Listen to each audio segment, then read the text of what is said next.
He's a character. That's how we'll put it. He's a character. Alrighty, welcome everybody to a very special bonus episode of the Ball Knower podcast. It's not quite a team preview, but we're going to be talking about the Chicago Bears and everything that went down in the preseason, everything leading up to the Week 1 matchup versus the San Francisco 49ers. And of course, I'm going to be your host today. My name's David. Y'all know me from Y'all know me from this YouTube channel. I don't know why I'm introducing myself. And then to my right. Hold on, let's start over. I fumbled the bag hard there. I always do that. Every single time I record one of these fucking podcasts, I point the wrong way. Yeah, because it's like the opposite. It's mirrored, yeah. Yeah, no, because whenever we switched to StreamYard on ours, it was like awful. I was like, it's somewhere behind me in this direction. Yeah, it's something. My eyes are not open. I gotta sit like this. I don't know why that. Maybe it's just because I got a great smile. My eyes are always closed. Anyways, alrighty, welcome everybody back to another episode of the Ball Knower podcast team preview series. This is a bit of a bonus episode where we're going to be talking specifically about the Chicago Bears and everything that went on in the preseason for them, because obviously I'm a Bears fan and I want to talk to other Bears fans about the season that's about to occur. I don't want to call it good or bad because I have no idea how it's going to go. But obviously, we're going to be talking about everything that happened during the preseason and the offseason, kind of leading up to this Week 1 matchup versus the 49ers, kind of like a continuation of the team preview series the team preview episode that we already did. And returning from the team preview episode, he's actually got a camera this time. We've got my boy Jarett. And then down below me from a... okay, I'm in prison, baby. Woo! Okay. That's ChicagoMuse. He's back. Yeah, baby. Yo, they allowed me my free Zoom call right now. So, if you guys don't know, I'm the one that kind of kidnapped his wife and his co-host. So, can you at least refer to him by name?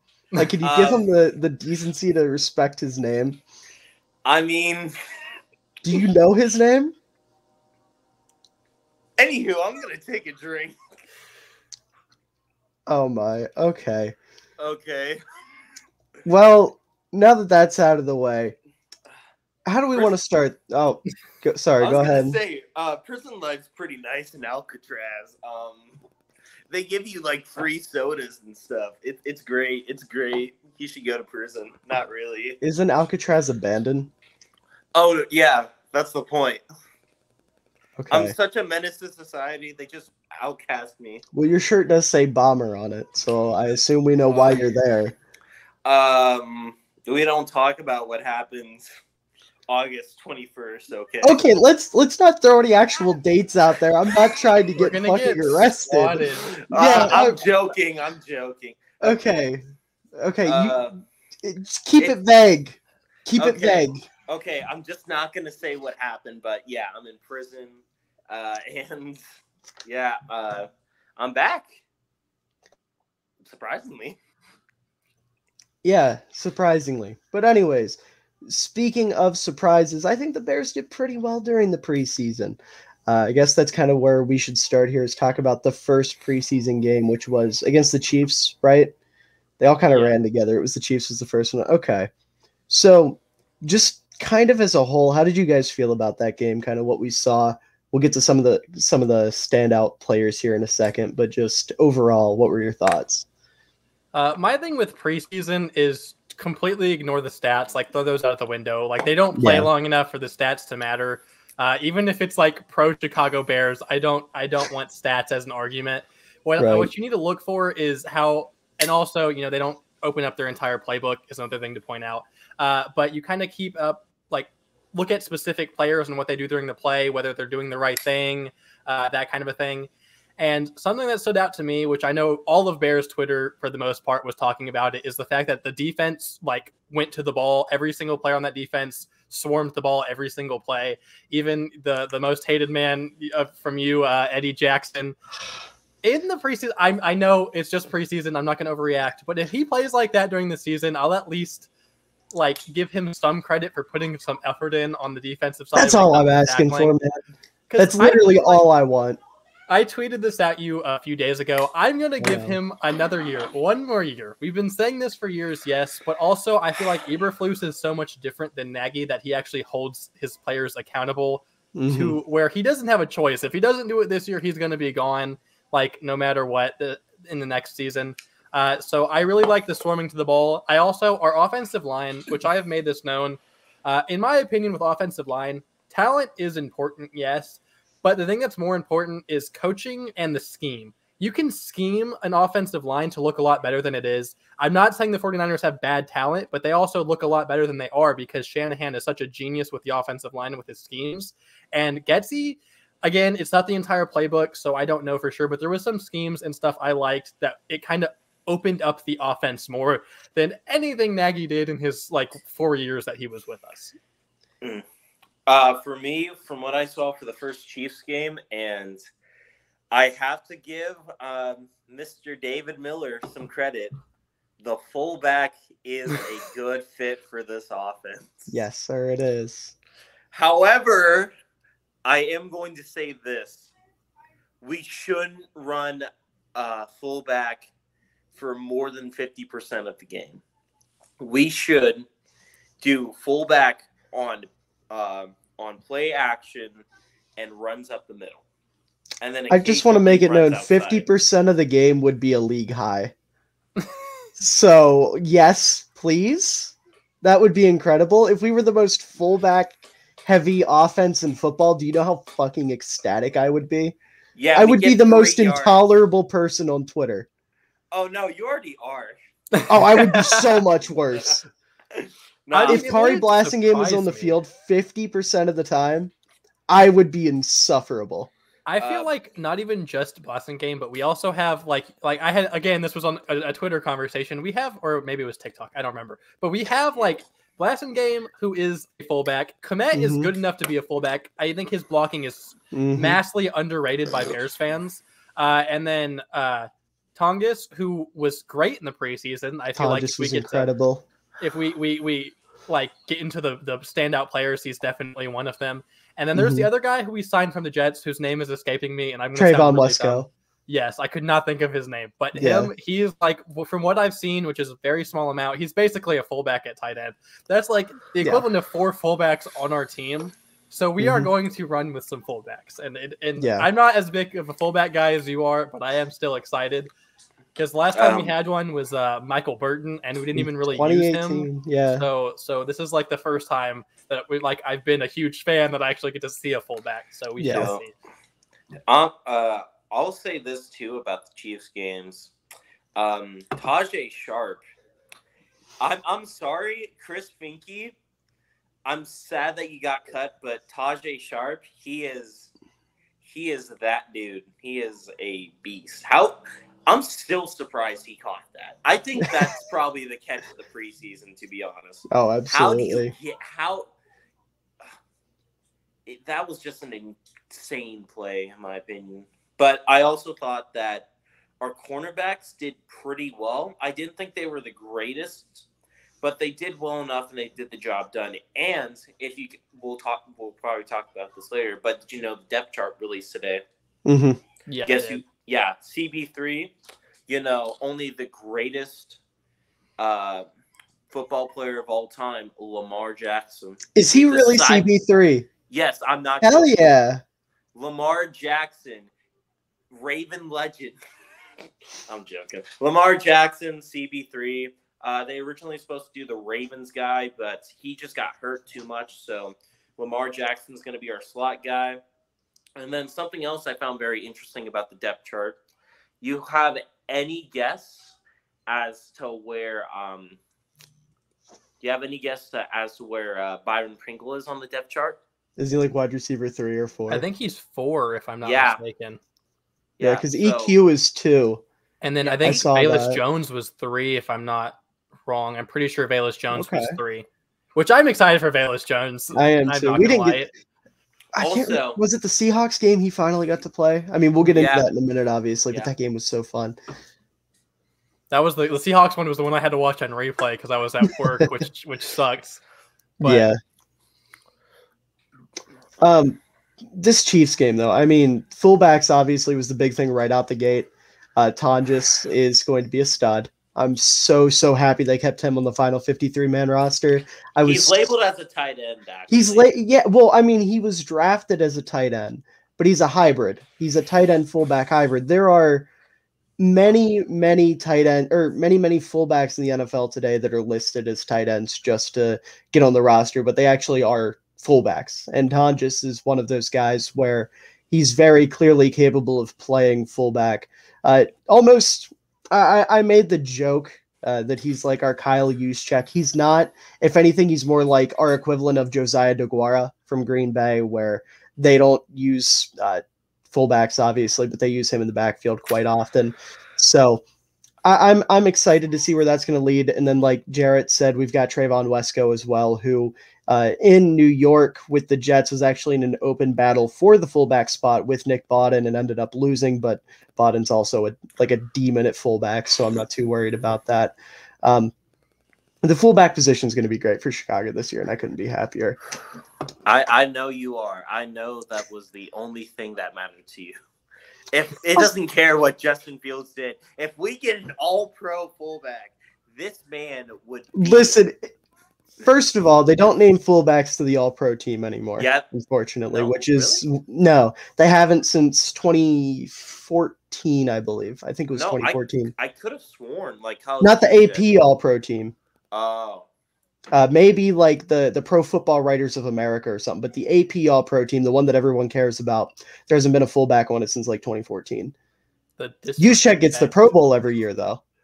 Yeah, that's a whole other thing I could go off about. Juszczyk is getting robbed of so many accomplishments because they won't do that. Like he would be an All-Pro first or a first-team All-Pro fullback every year since like 2014. Like he would have 8 in his belt, but they just said, fuck it, we're going to take fullbacks off, but we'll leave the long snappers and the special teamers. Just really grinds my gears. But anyways, back to Chicago. That's what we're here to talk about. Hey, I'm just saying, it takes a lot of effort to snap a ball very long. Yeah, well, it takes a lot more effort to run, catch, block, and do just about everything an offense asks you to do, or an offensive player can do. Listen, you give fullback credit and not discredit the long snapper, okay? Okay. I'm going to say this. There's a position that does that, and it's called a tight end. Yeah, well, fullbacks are tight ends with nuts. They're fullbacks with gall. Or fullbacks are tight ends with gall, with hair on their chest. Tight ends are weak fullbacks, okay? Listen, except for Cole Kmet and George Kittle. Wow. They're the exception. Wow. When I played football in middle school, I was basically a tight end, so we're not going to disrespect tight ends either, okay? Well, you would have listen. You've got the fullback stamp of approval. You could have been a fullback if they really wanted you to be. Look. As a defensive and offensive lineman in high school, I'm going to say this right now: tight ends do not do our job. What was that? That was my alarm going off, telling me I have to take my asthma medication. You should probably do that. I am going to do that. So I'm going to turn my camera off for a second. You guys continue to talk. All right. So I guess since I've taken over before, I should lead this. Yeah. So as a little mini ChicagoMuse Power Hour, I have to ask the question: what is your favorite Kanye song? Kanye song? All right, we're done. Back to football. I'd rather just get into football, to be honest. Yeah. Wow. Listen, I have no disrespect to Kanye, but I'm gonna be honest. I'm not a big music guy. I know some Kanye songs, but I'm not that kind of a music guy. Big music guy. I know it's weird. What kind of statement is that? I never even listened to music. The Super Bowl Shuffle, my guy. Yeah, I get it. I never even listened to music until I started driving and it was in the car. Before that, I never listened to music, and that's still whenever I shower or whenever I'm driving is the only time I listen to music. That's gross. I don't like that. Listen. Hey, you don't listen to music while you're playing games? No. I'm weird because so most of the time the only game I really play is either Pokemon or Madden, and when I play Madden, I just commentate in my head as if I'm a commentator, because I don't know, that might be weird, but that's what I've always done. And then like with Pokemon, I listen to like the little background music because it's kind of Pokemon music goes hard. Unironically, it goes hard. Fair. All right, now with this Chiefs game, other than the fullbacks, obviously, since I already went on my little tangent, what was one player that stood out for each of you guys? Do you want to go first? Do you want me to go first? Yeah, you go. I'm going to go with the upcoming Defensive Rookie of the Year in Jaquan Brisker, who I have been on his hype train since we drafted him. How he was like I think he was like the 4th safety drafted. Something like that, yeah. Bizarre to me. I mean, I have no disrespect to the other guys, but I think he should be 1 or 2. I'm big on Kyle Hamilton as well. But Jaquan Brisker is insane. He has like all of the intangibles and physical talent to be an elite safety in the league. And I have made this, like, I've posted about it on Twitter, talked about it in the podcast many of times. I think Jaquan Brisker, sooner rather than later, is going to be like an elite level safety in the league. Like, I know, again, his career hasn't even started yet, and I'm jumping but Jaquan Brisker, based on my eye test, I think he's going to be an insane player in the NFL. I couldn't agree more. Real quick, just to branch off of what Jarett said, you brought up already, defensive players flying to the ball and, actually showing effort, which I have gone on record multiple times saying was my biggest issue with our defense the past 2 seasons. Because you can have all the talent in the world, right? You can have Khalil Mack, you can have Akeem Hicks, you can have Eddie Goldman, but if they're not playing 100%, then who gives a fuck, right? And they weren't. Those guys just weren't. They weren't Eddie Jackson level bad, but you can tell there were plays where those guys just didn't care. They were just taking time off. They were taking plays off. And like, if you're a really good team and you're up by like 30, by all means, go for it. But when you're a team that's struggling to win 6 games, no, you need to be out there trying. I don't care if you think it's a lost cause. You're an NFL athlete. You are getting paid millions of dollars to play a sport. You need to put effort forth and show that you're worth that money. And Jaquan Brisker, I can tell you right now, is somebody that I am never going to have to bring that up for ever at any point in his career. The effort that man showed, and I think it was only one preseason game he got to play because he hurt his hand, right? Or did he get to play against Seattle too?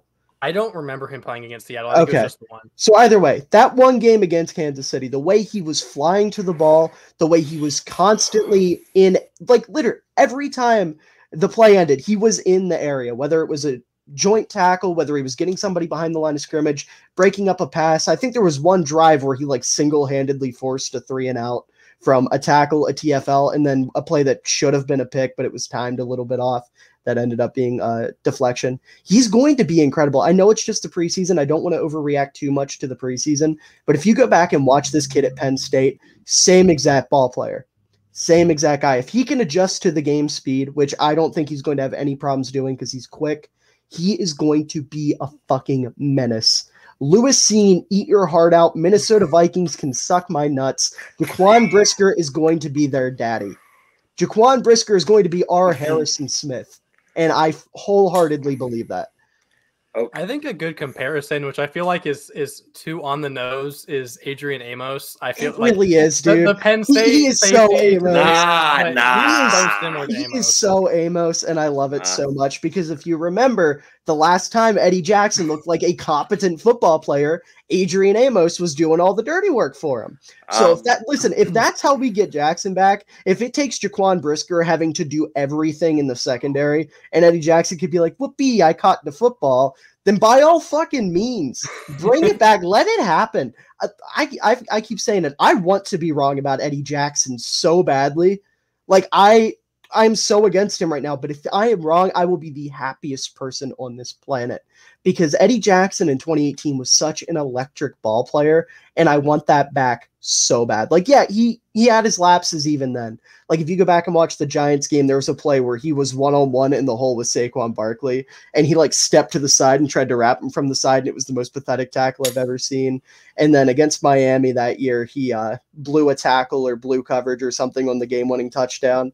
And then we saw the beginning of last year, that Rams game. Like, that's what Eddie Jackson is in my mind. And it has been since 2019. But if he can just start forcing turnovers again, give it back. You know, he was like a dark horse decoy candidate in 2018, and Brett Coleman was hyping him up as like the next Ed Reed.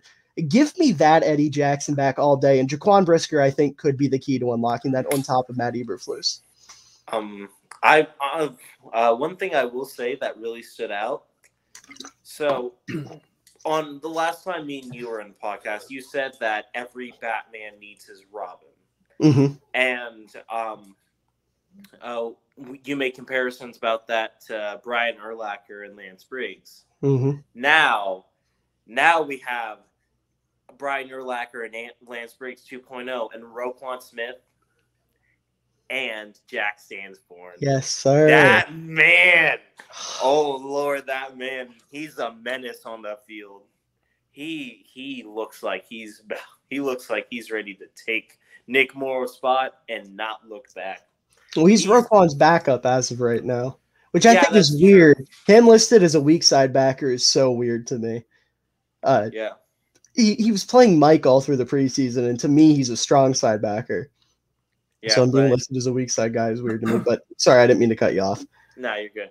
But I will say this about him. If Nick Morrow does one bad job and then Jack Sandsborn comes in and picks it off, Nick Morrow can just say goodbye to his job. He can earn the rest of his money on the bench because we have a stud in him. I know that Eberflus doesn't necessarily want to start him yet because I don't think he necessarily thinks that either he's ready or he doesn't know what he wants to do with him yet. However, I think that after a couple of games and him getting some playing time, because he will play the first couple of weeks, Nick Moore can just say peace to that job. And then you have Brian Urlacher and Lance Briggs 2.0. Yeah. Personally, I think you're calling out the wrong guy. I don't think it's Nick Morrow that needs to worry about his job. It's is it Matt Adams that's starting as the other linebacker? Yeah, he's listed on the depth. Yeah, that's who needs to be counting his days. I don't Nick really Morrow, want Adams starting. Matt Adams is starting because Eberflus knows him and is familiar with him and knows what he's capable of and knows how he plays in his defense. And I think that's the only reason why Sanborn doesn't have a starting job right now, on top of, Roquan Smith being Roquan Smith. And I think Nick Morrow is going to be a stud as well. If you go back and look at him when he was with the Raiders, he's an athletic freak. That's kind of why we brought him on. He's only 25 years old. He's got really high upside. I think Eberflus, at the very least, can make him like to pull a comparison from his team, a Bobby Okereke type player, which is just solid, all around solid, does his job very well. Not quite, a great linebacker, but kind of that next tier down. And I think if you're at the end, by the end of the season, if our linebacker core is Morrow, Roquan, and Sanborn, we're in good shape. You got to extend Roquan, obviously. I think Morrow is only on a 1-year deal, so you got to give him a longer contract, but he's not going to be expensive. And then you've got my UDFA darling, who, by the way, I knew was going to be good before the fucking draft happened. Y'all can suck it. I was right. I know Sanborn is going to be a dog. I fell in love with him when I was watching Leo Chenal at Wisconsin. He was so good. And, like ChicagoMuse down here already pointed out, he was the Batman or the Robin to Leo Chenal's Batman, right? And that's exactly the role he's going to be thrust into in Chicago if he takes that next step up. He's going to get a lot of playing time in the first couple weeks, whether it's rotational or on special teams, because we saw he is a special teams demon. He's just got a nose for the ball, really quick, which surprised me because I thought he was a bit of a slower linebacker coming out. I'm excited to see what he's capable of. I'm sorry. I know you're trying to talk. I just got excited. No, you're fine. I just had one little off-topic question because bringing up college football, I have to ask. I don't think I've asked you guys this, but what is your favorite college football team? I don't really have one. I have my bad answer is I also don't really have one. I am not a huge college football guy. I know that's the better one to watch. I catch games when I can. I watched Clemson. I don't know how I already forgot who they played yesterday, but the Clemson game from last night, I watched that one. But mostly whenever it gets to draft time, I just watch film on a bunch of positions that the Bears need, kind of a thing. And that's when I get into the draft. If I had to pick, I would say probably either Notre Dame because that was like my mom's growing up, or North Carolina. See, I'm in the same boat. I don't really watch college ball until draft season. Although I'm a UNC fan for basketball, so I default and like them. And Drake May is like the second coming of God, apparently. And I also really like NIU. I'm a fan of NIU because of Clint Rakovich. Unfortunately, since I have to reveal mine, I am a Iowa Hawkeyes fan. Is that a bad thing? I don't know about college enough to know that's a bad thing. They did play really bad. I do know that, where their offense was awful and they put up like 7 points, which was like 2 safeties and a field goal or something. Yeah. They lost I know some things. They lost to one of my local universities. Well, not my local universities, but one of my local universities plays them. They lost. I mean, they won 7-3. But I saw that because everyone was clowning like their baseball team or something. They're clowning them for being a baseball team. Yep, that was a game. That was truly a game of all time. Yeah, but back to Jack Sanborn. I mean, you look at. I know Jarett already said you don't want to look too much into the stats, but I mean, he was a turnover machine in that first game. He had an interception, which was a man coverage, by the way, which really stood out to me because, like I said, coming out of college, he was not a linebacker that I was super impressed with athletically. I thought of him more as just like a straight up thumper. But if he shows some sort of ability to keep up with tight ends or running backs in man coverage, which again, it's preseason, but if he can pull that out of his ass, holy shit, that would be incredible. Like, you would have a legitimate run-stopping demon thumper linebacker that can also hold his own in coverage, which would be elite. Had a couple nice tackles for loss. He had that fumble recovery. He looked great on special teams. There was one specific tackle he had towards the end of the game where there was about to be a massive return and he got like a shoelace tackle. He just looked so good in that first game. He looked incredible. And I think that game alone solidified the roster spot that he ended up getting.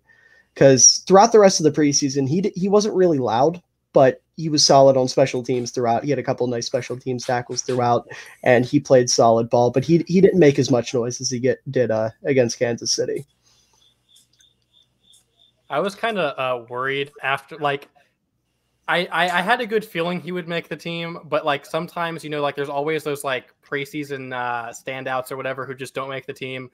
The Bears happens all the time.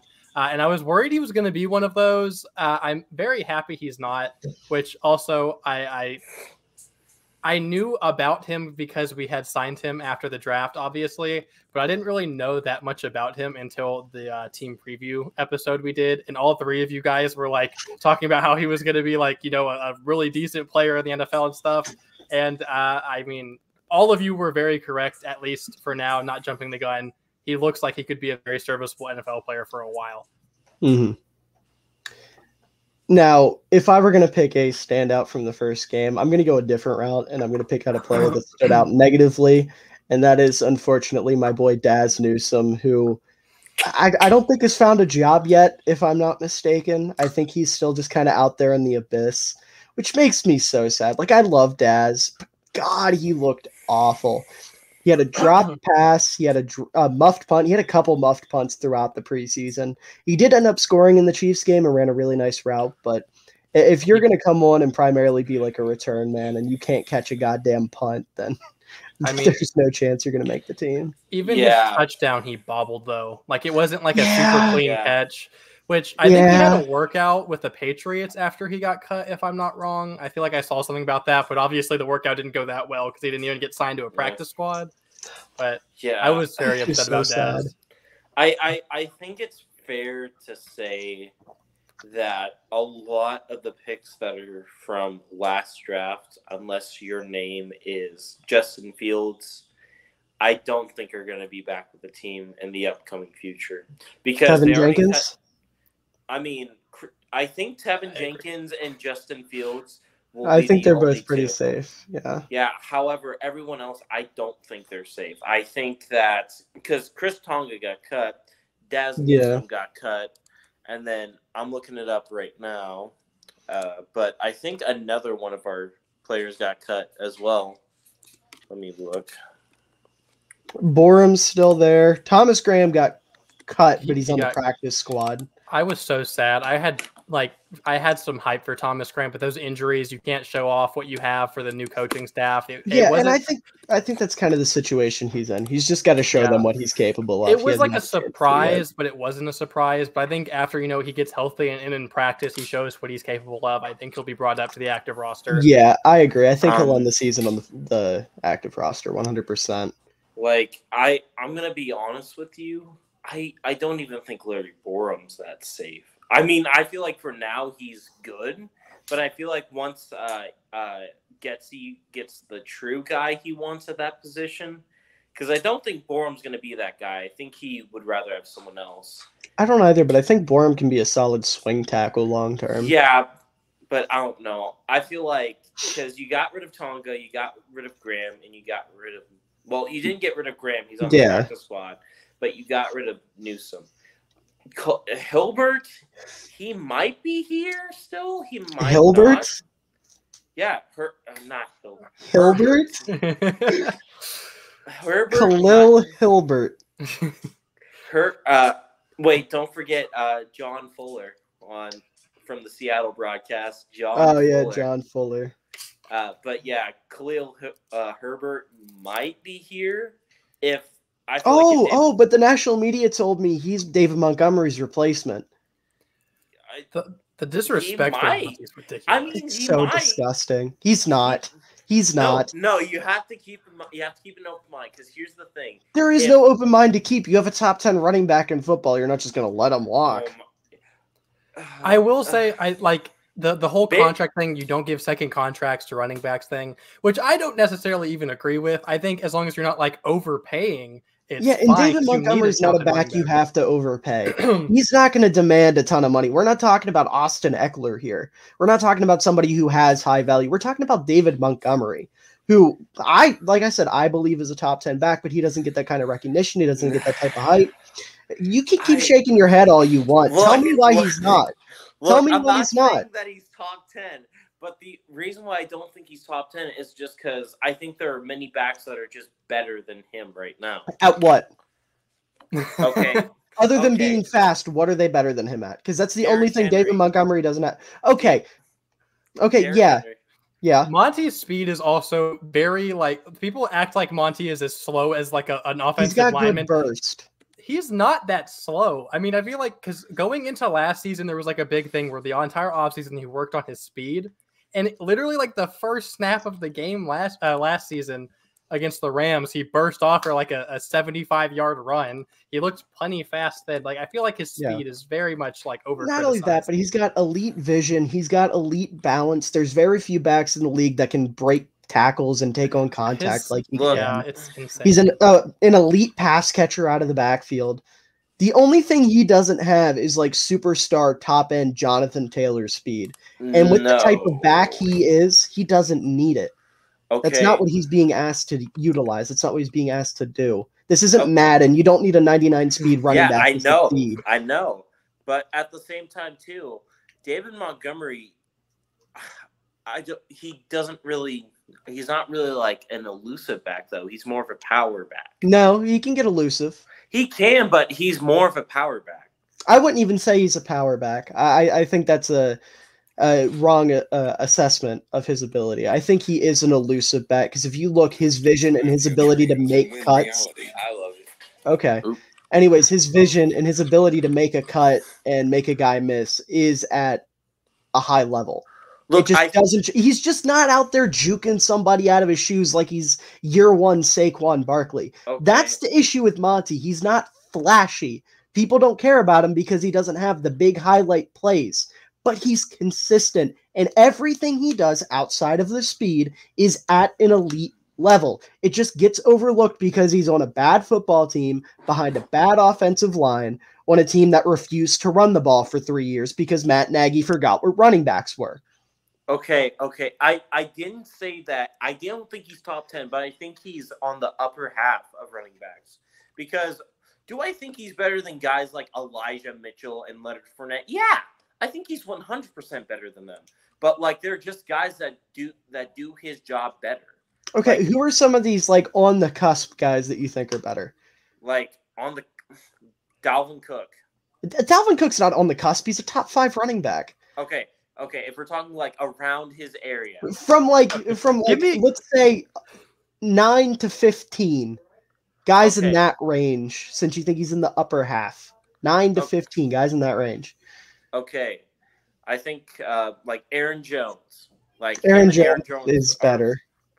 I don't know. I'm not high on Aaron Jones. I've been flamed for this all over the internet, but I'm not high on Aaron Jones. I never have been. He's just like, I could be wrong. I don't know. He just doesn't have it to me. I don't know. I don't really have a good explanation. What is this it?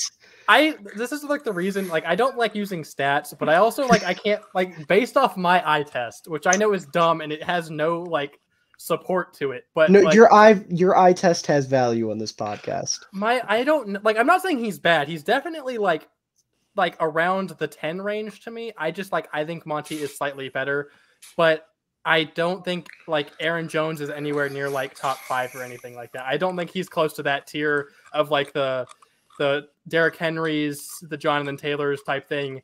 He's definitely not bad, and he's still like a serviceable, good to great running back. He's just not elite, is how I would put it. No. Just for reference, I've got Aaron Jones at 8, and I've got Monty at 10. I don't think there's a big gap between them whatsoever. No, if we're talking like my top 10, if we're saying like healthy 100%, then at number 10, Joe Mixon. Number 9, Najee Harris. Number 8, Austin Eckler. Number 7, Christian McCaffrey. Number 6, who? I'm trying to remember who he was. Fuck, I had my list and I lost it. Austin Eckler over Najee and Joe Mixon. Yeah! My brother in Christ, stop playing fantasy football for 5 minutes. Please. Najee, did you watch Najee Harris play football? Listen, I hate the Pittsburgh Steelers with a fucking burning passion. Did you watch Najee Harris play football last year? He was good, but he made a lot of rookie mistakes. That's the only reason. Can I input for a second? Is the reason you have Eckler so high is because of his pass catching ability? Because other than that, like, Eckler doesn't really do anything. He's a mediocre runner. I wouldn't go that far, but I would say he doesn't do anything elite except slightly above average runner. Then we'll put it that way. Okay. The reason why is that he's good after the pass, but he is one of the most shiftiest running backs when you get in the field. He has Dalvin Cook type shiftiness. You need him to juke anyone, he will. You need him to spin out of anyone, he can. Plus, so he's a one-trick pony. No, his route running is great as well. And plus, not to mention, he can break through holes as well. Not like Jonathan Taylor or David Montgomery. He can't do it like David Montgomery. You're absolutely right. See, because what I'm feeling is I feel like you just don't like people who are like known for their power. Like, is Derrick Henry your number 1, or is he like down farther? Because Derrick Henry is like my top 3. Because in my mind, for a running back, you have to either be really good at running or be good at both being in the backfield and good at being as a runner as well. That's, for me, is what makes a good running back. Okay, can we move on? Rant about running backs. Like, this is not going good places at all. No, David Montgomery slander turning into me wanting to rip you in half for your top 10 running back list. What? We can just settle it as Monty is a great running back and we need to extend him. As Monty better. That's how we're settling this. Monty better. Well, agree to disagree. That's what okay. We'll go whatever. With. David, make a poll on Twitter, and we're gonna see. No, because all the little fucking trolls are gonna be like, Austin Eckler won't be my fantasy league. And also, like 20% of my followers are Chargers fans for some reason. I swear to God, I interact with Chargers fans more than like almost any other fan base on Twitter. Okay. Which I'm not saying that's a negative thing. So since we can't do that, there's 3 people here, 2 people have Monty better, so therefore Monty better based on majority rules. Yeah. Hell I'm yeah. just saying. If I could have David Montgomery or Austin Eckler, I'm taking Austin Eckler. And I think you're a fucking moron for that. Hey, agree to disagree. Okay, if that helps you sleep at night. Moving on from the Chiefs game, we can get back to talking about some of the preseason games in a moment. If I'm not mistaken, after the Chiefs game is when the Tevin Jenkins rumors came up. Is that right? Yep. So yeah, I think it was.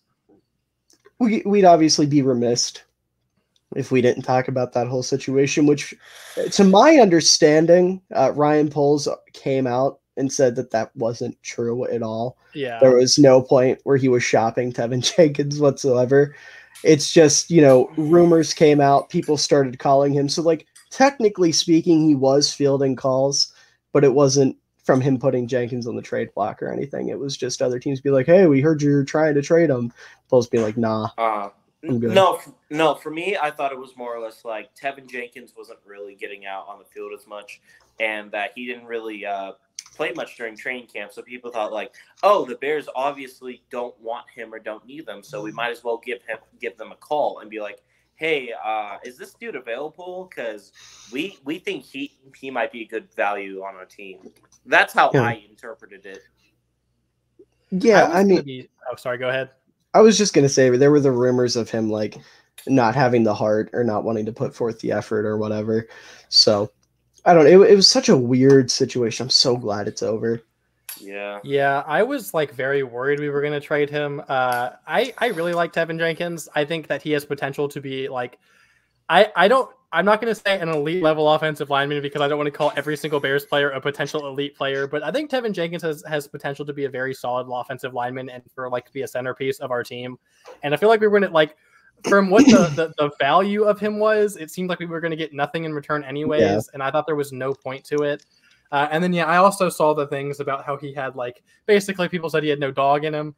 There was this one account in particular on Twitter who every single post about Tevin Jenkins, they responded. They're like, oh yeah, I know a guy who's a scout for some team. And he's he's a scout for the Colts. And they were completely removed him from the draft board for that reason, which I saw that on literally every Tevin Jenkins post. And he had no, nothing to support his argument or proof at all. It was just, yeah, I know a guy who says he has no dog in him who works in the NFL. So therefore he's a bad player. Source, just trust me, bro. Yeah, I mean, listen, he has no dog in him comments. If you go back and watch him play football at Oklahoma State, and you don't think that man moving people at the level he was moving them has no dog in him, you were out of your mind. That man is an absolute mauler. Yeah, I mean, listen, I know I've already referenced him once, but Brett Coleman put out a video right before the draft, and it was simply titled, "This is the most dangerous man in college football." And it was just him gushing over Tevin Jenkins. And I'm just going to say it. Brett Coleman is probably the person I trust the most in terms of their opinion. He has not steered me wrong yet since I've been following him. So for him to speak that highly of Tevin Jenkins blew me away, right? So once we got a hold of him, because my original dream for that draft was us to get Tevin in the first round because I didn't think Justin was any sort of possibility. But I'm glad they found a way to make him work. And I really like that he's playing guard now because he could have been an okay tackle. But at guard, he has Kyle Long potential. I'm going to put that out there. He has Kyle Long potential at guard where he's top 5 guy at the position.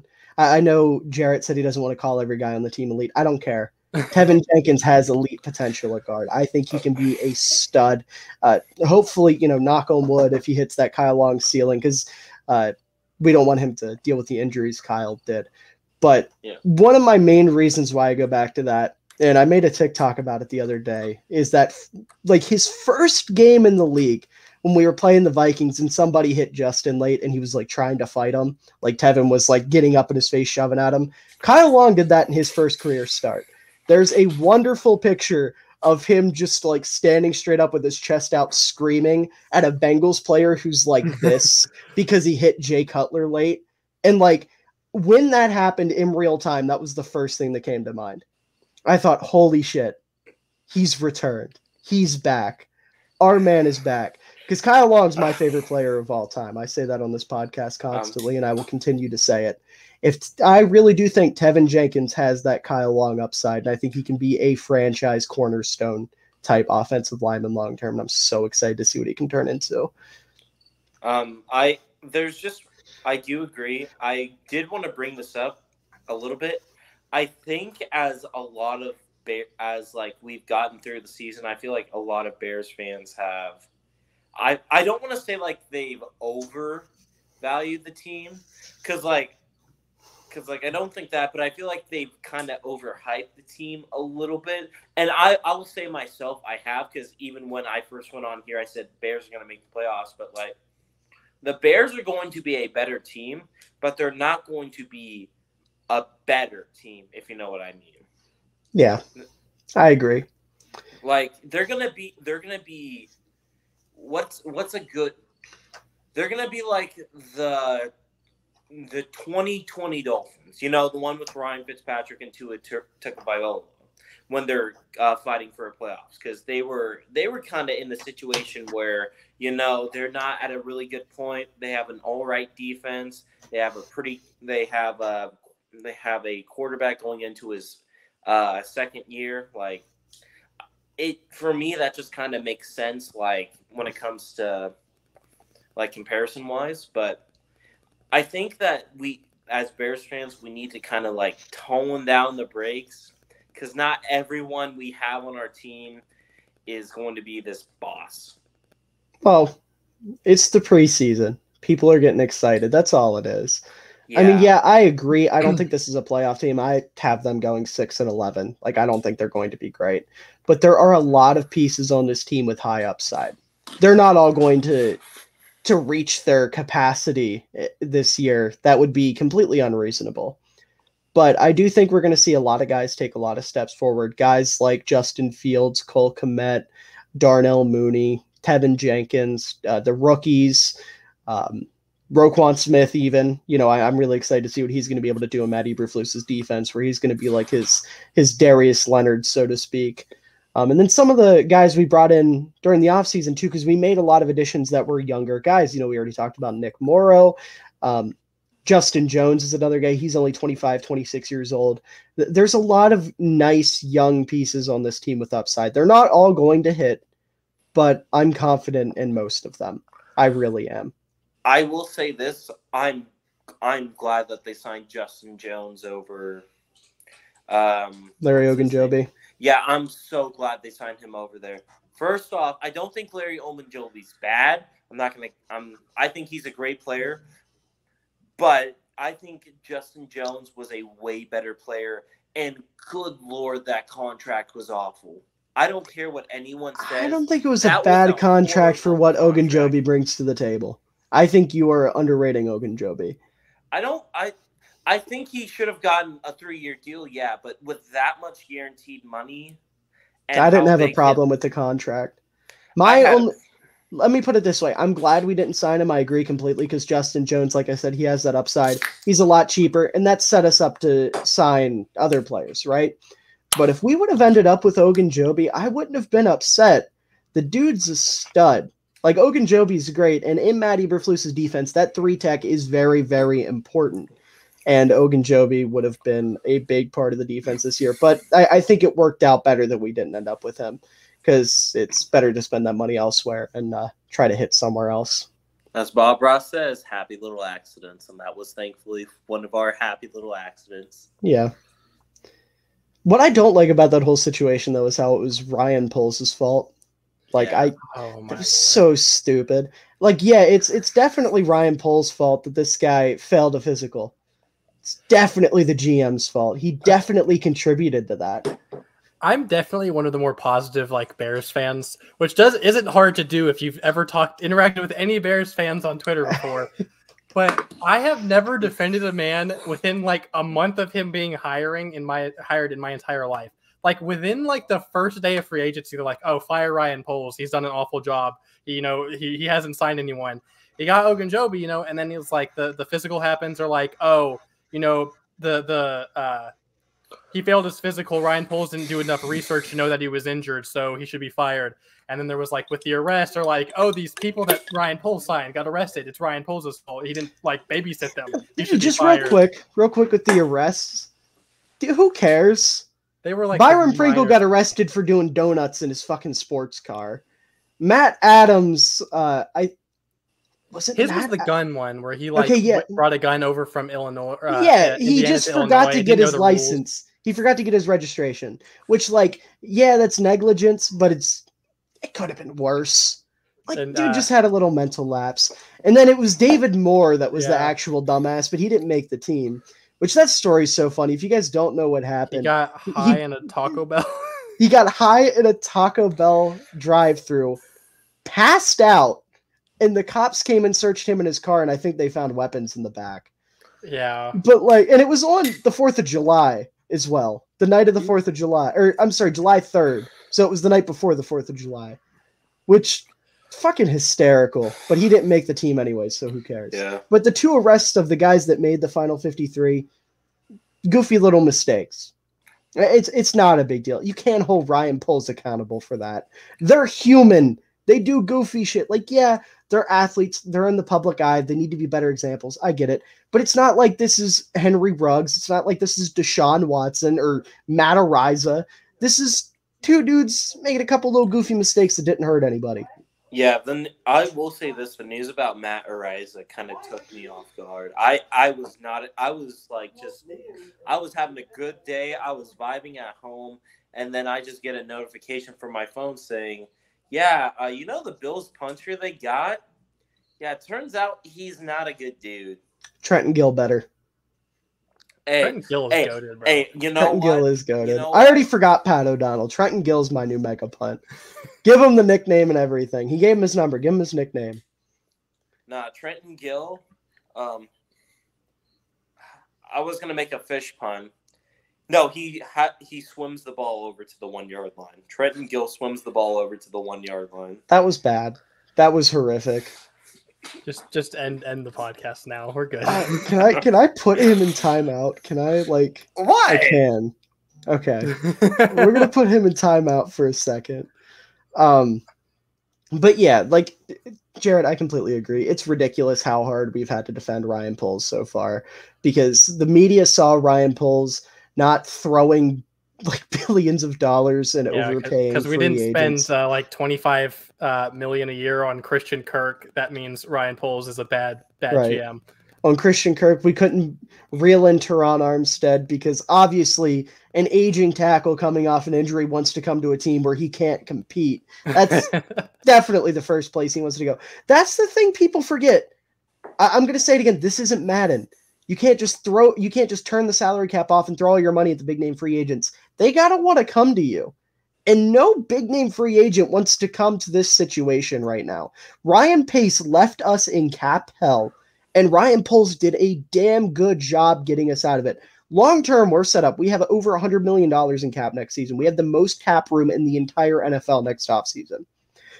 We did that by getting rid of Khalil Mack, who I will stand my ground. It was a mistake to ever trade for. I'm not disagreeing with you. No disrespect to Mack. It was just a bad trade. I will say. Can I explain? You go ahead first. Let me explain myself on that. Yeah, go first.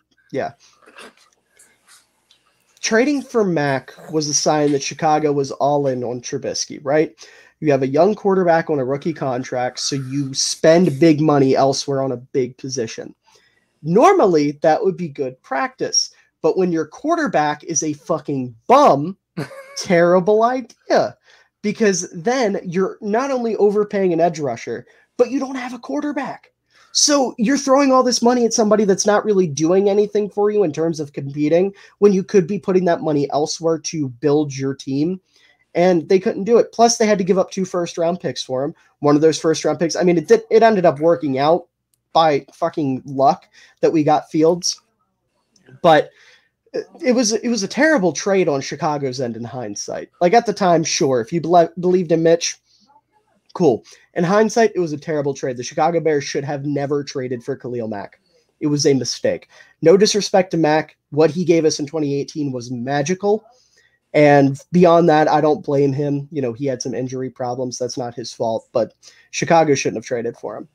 Yeah, I mean, you do say it correctly. In hindsight, yeah, it was a bad trade, but in a situation like that where when you have Vic Fangio, they thought that if they got this piece and with this new coach, they could have something for the future. And I don't necessarily blame them for that. And with how well the Bears No, I do, performed, because that move was entirely, we believe Mitch is our franchise quarterback and we can win a ring with him, which anyone with 2 eyes and half a brain could tell you is never going to be true. But, you know, Ryan Pace. well, in 2018, though, you have to say that. People thought that. People thought Mitch was going to take that next step. Because They thought it, but they shouldn't have. It was blind optimism, because if you go back and you look at how he played in 2017, it was horrendous. And this isn't like the Justin Fields is bad narrative, where he showed actual promise in a struggling offense. This was Mitch playing like dog shit in a dog shit offense with no promise. I mean, he could run the ball a little bit. That's cool. He's a funky little white boy that can get outside of the pocket. But outside of that, I mean, his arm was bad. He wasn't accurate. He couldn't read a defense. He couldn't sense pressure. And guess what? 4 years removed from that, he still can't fucking do any of those things. Which, by the way, I'm not going to do it because fuck the Steelers, but pray for Pittsburgh. He is their starting quarterback, and they are going to win like 7 football games. I think 7 might be a little bit much, but yeah, you're right. 7 might be too much. Maybe they're going to win 5. My whole thing with the Mac trade, yes, like in hindsight, maybe even at the time, it was probably a bad trade. But all I remember about it was the excitement that I got from us getting Khalil Mack, and maybe that's a dumb thing to like. No, I be agree. happy the trade happened, but like I'm not mad the trade happened just because we had been bad for so long. And we like that was a glimmer of hope that we had a chance. And a chance is all you really need in the NFL. Yes, it didn't work out. We didn't have a quarterback. But I will say the enthusiasm that the Chicago fan base as a whole had from that trade, I'm not gonna be super mad at it. Yeah, I'm not upset they made the trade. I'm not trying to say that. I just think it was bad practice from a team management standpoint. But from a fan standpoint, I wouldn't give it back for the world. Like I said, the 2018 season was magical. It was one of the most fun years of football I've experienced in my lifetime. I'm sure the same goes for you too. I wouldn't trade it for the world. Years. Yeah. Right. As someone who started watching in 2017 when they first drafted Trubisky, 2018 I feel like is what really set me to watch football and want me to do football again. Oh, you got let home so much false hope. I am so sorry. You got trapped. Yeah, now this is an ex-wife I can't divorce. Stuck with her till I die. Yeah. But sorry, go ahead. I was gonna say I don't think I've mentioned this on the team preview. My first ever favorite team actually wasn't the Bears. It wasn't my second favorite team either. Whenever I first started watching football, which the first ever game I watched was the Super Bowl with the Colts and the Bears, because my family, big Bears fans. So obviously I watched it. And whenever I got into football, my favorite team was actually the Jaguars, which is dumb. I was born in Florida. Okay.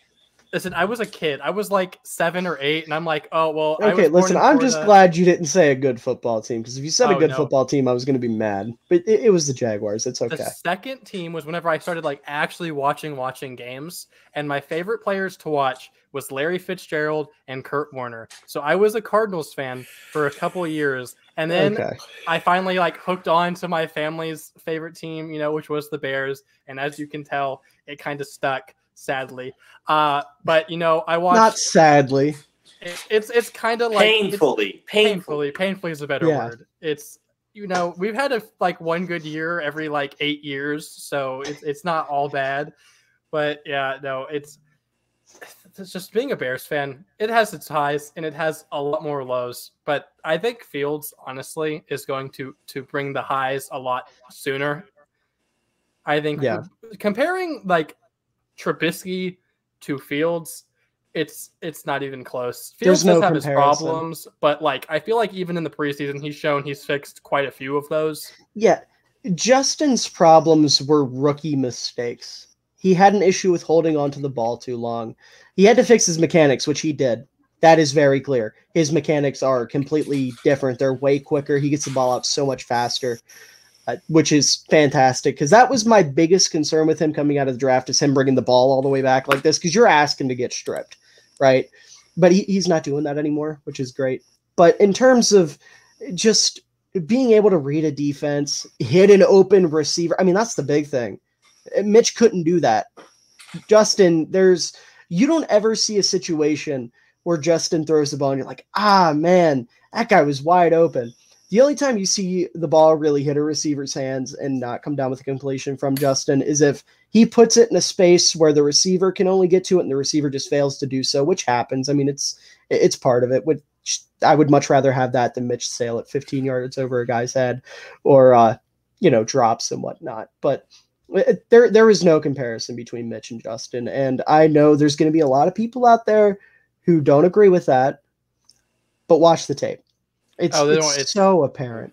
Listen, I am one of the biggest Mitch truthers. Like I'm not anymore. I have definitely grown up and matured. But because I was still relative. I mean, I was 17. I'm not like a child, but when we got Mitch, I was 17 or whatever. So I had that false hope, and I'm like, he has potential. Just wait.